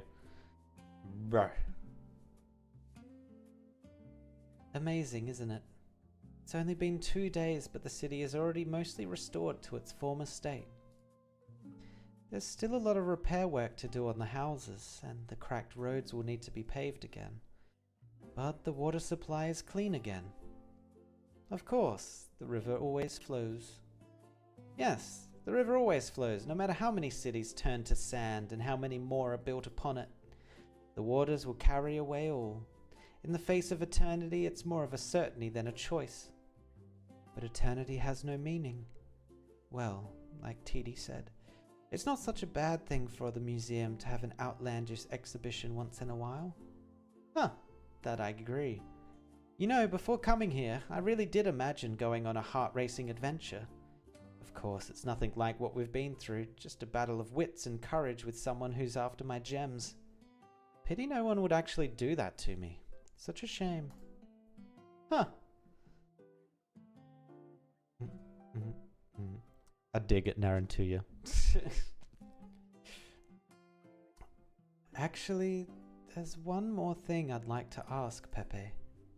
You know I'm a huge fan of Dr. Erickson's. Now that my research on Zabaya is scrapped, I want to see other places on Terra, just like Dr. Erickson did. I want to compile what I see in letters and send them to him. I want to become pen pals with him. Hey, that's a good reason to leave the museum. But you faint from heat stroke just by standing too long in the city garden. Shouldn't you get some physical training if you want to do field work? That's why I wanted to ask you, Pepe. Can I travel across Terra in an air-conditioned vehicle? Whoa, zoom in. What's going on here? Sorry, Narantuya. We wanted to go further with you before saying goodbye. But we can't be skipping work if we're aiming for Employee of the Month at the museum. Oh my god, they literally have no brain. Plus, this camcorder is really fun. Shut up, this videotape is a gift for Narantuya. It's something she'll always carry with her, so be serious. Hey, Narantuya, we'll throw gold coins into the river if we really miss you. I heard the river that flows through the city will reach the ends of the lands, so you can find our gold coins no matter where you go. Ajani's right. I'm gonna be honest, I think they're my favorite side characters in this story. Oh, actually Aspasia's also kind of sick. Oh. I must point out that this river does not flow to Minos, let alone the ends of the lands. You didn't have to say it out loud, you know. Plus, I'm not planning to go all the way to the ends of the lands. Speaking of which, why have you decided to abandon them and walk the Kagan quest alone? I didn't abandon them. The two stooges have finally found where they belong. I couldn't stick to any of the Kagan quest rules before. Now I can at least travel around on my own and conveniently call it my Kagan quest. Saves some effort, doesn't it? I suspected you were Knight's Mora on more than one occasion, but I thought it wasn't something you wanted to talk about. I didn't talk about it because there was nothing to talk about. Besides, wouldn't it suck if people remembered me as a Knight's Mora and not by my name, Narantuya? Where does your Kagan quest end? According to tradition, the Kagan quest ends at home. But I can't go home because of some things I did a long time ago. Home. Yeah. Most people consider the location of their chosen trial to be the destination. But a Kagan quest doesn't end until you complete your trial and return home alive. That's the hardest part. A lot of people just keep going further and further away. I don't like to make things difficult for me. Maybe I'll call it a day once I find my next subordinate. I wish you a smooth journey. What about you? Have you had your fill of the museum these few days? Majeh Hanim has kindly granted me access to the parts of the collection not open to the public. But the more I see, the more acutely I become aware of the gaps in my knowledge and in the history of Minos. There is nothing more I can do here, after helping them with the write-ups for the renovated Minoan exhibit. I will bring photographs of the collections to Minos and share them with experts. Hopefully they'll be able to prove the existence of competitive philosophical debates in ancient Minos. After that, I might take the goblet back home. Oh, speaking of which, I have a present for you. The convoy will depart soon. Take this and flee. I mean, go back to Minos. Farewell, friend. Narantuya turns around and, With confident strides, walks away from the setting sun. As anticipated, she hears Aspasia's exclamation a moment later.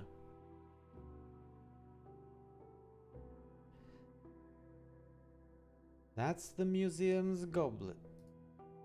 Shh. Just say thank you and leave with the stuff as quickly as you can. Don't ask questions. Thank you. You really won't ask.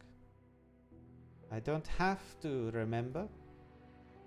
Thank you, Narantuya. It has been a most rewarding trip. Cheers. The convoy rings its bells, a signal for departure. Narantuya waves her hand without turning back. With my golden blessing, you better win a gold medal. Oh my god, she has a tear! She's crying! I mean, she is leaving a lot of people behind. Speaking of rewards, a whole month of hard work, and all I had to show for it was that goblet. I guess there was something else too. I don't remember. It's okay, it's my choice. I chose this. It's just a cup made of gold. There must be so many more waiting for me.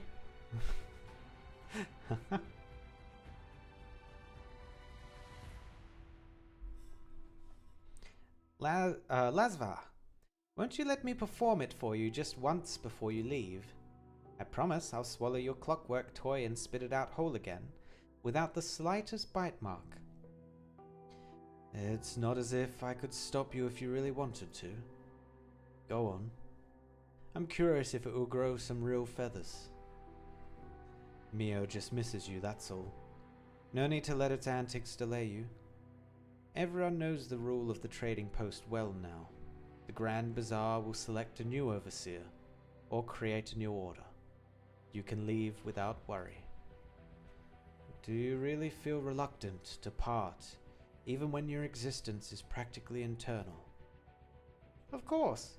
This is the gem trading post of the City of Radiance. I only ever pick the best place to live. You could try keeping a real pet, not sovereigns of beasts like Mio and I, or clockwork foul beasts. Sure. Successful merchants keep special pets. The minimum standard for you is an albino foul beast, or a rainbow fin at least 3 meters long, understood? Come, let me pet you. Did it run? I think it ran. Oh, it didn't! Seemingly reluctant, Mio jumps onto the table in front of the human, lowers its head and tucks its tail.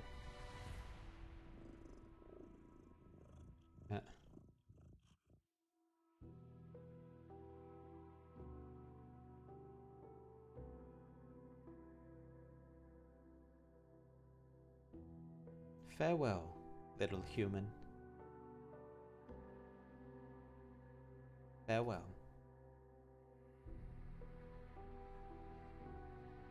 So they just go on living forever, I guess? I'm not actually sure what they are. Sometime later, it opens its eyes again. Certain that no one is watching, its shadow grows to a size far exceeding that of regular cloud beasts.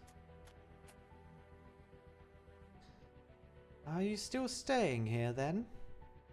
Zubair has found his final rest. The descendant of the Shah has learned the truth of the trove, those whispers that echo through time. And you took the Knight's Mora to see the treasure, didn't you? She had proven her courage by jumping into the waterway depths. Therefore I fulfilled my promise to Zubair. Then I suppose all our promises have been fulfilled, now that Zubair has passed on. Those of the present and those of 1,000 years ago. This city no longer has anything to do with the promises we first made. But I will stay, for this city is alive. I promise to protect the dead so that they may live again. I thought you would miss the City of Gold. The city that is now silent. It needs us no longer. True, it's as if the entire city has its tongue cut out by the Shah and Shah. I don't like it. But unlike you, I'm going to see it for myself.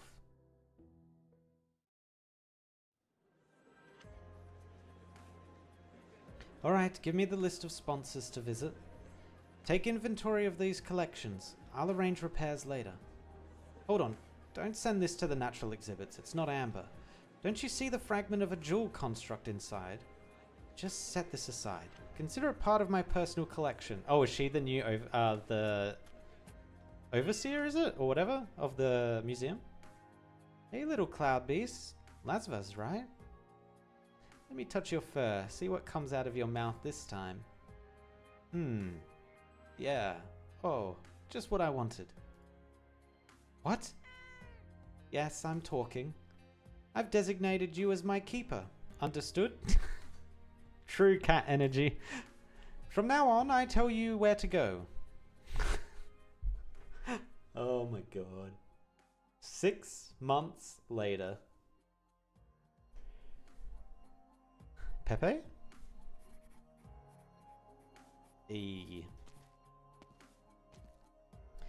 You've got a visitor, Pepe.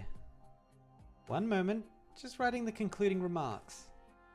You've been getting an endless stream of visitors since our essay on Zubaya caught the attention of academia and media. I can decline the request if they're bothering you. No, it's okay. I can meet them. I want this essay to reach more people. I want all of Sargon to know Zubaya better. I'll bring her in then. Kalshi? Whoa! Who? Your steps are light, Hanum Effendi. I heard the rattling of your accessories, but not a single footstep.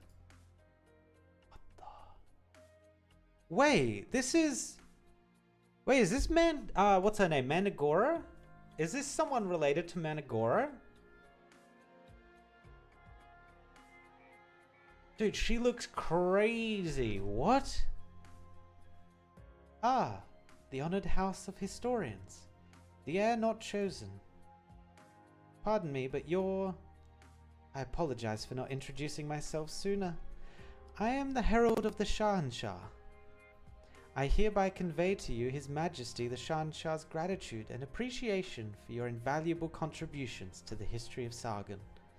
I also bring forth the Shahanshah's decree. Hatshepsut.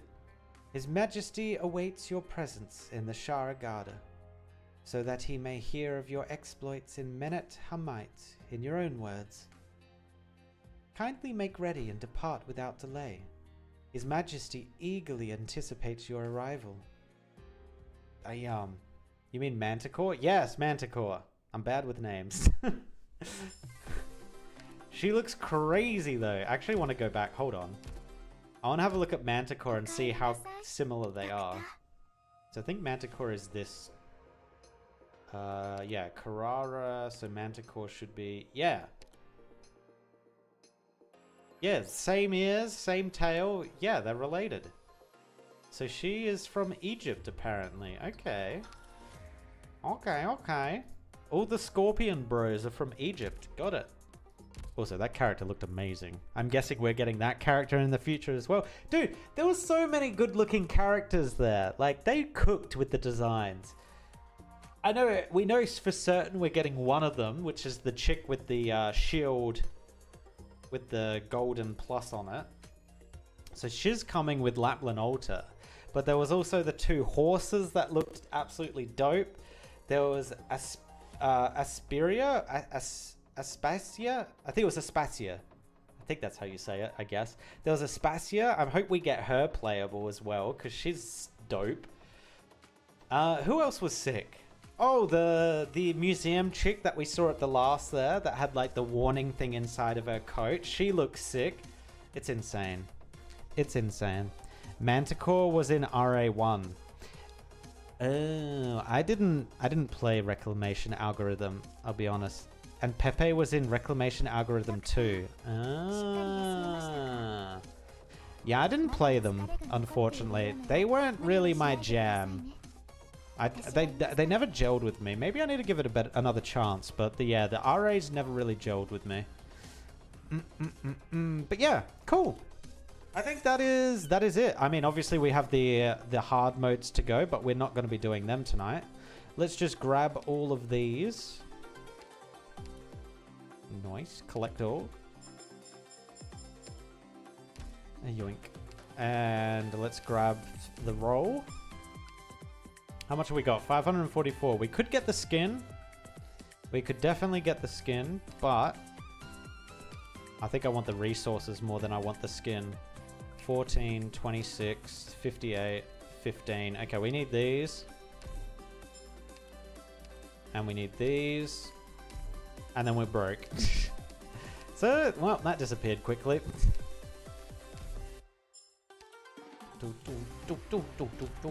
But yeah, cool. Done. Finitoed. Oh, so your minigame rewards. My minigame rewards? What do you mean my minigame rewards? Oh yeah, I've got these. I've got these to do. But I'll probably do them off stream because they're not that complex. It's literally just match the patterns. It's not that crazy. But yeah, we'll do that later as well. But yeah, so tomorrow we will do the extreme stages. We'll jump into the extreme stages and do them. And then it looks like we've got even more extreme stages or even harder things coming out on the 30th of January, which is like a whole nother week away. Okay. Yeah, so we'll do that and then we'll go back to something else in the meantime before this comes out. But yeah, play Egyptian Balatro.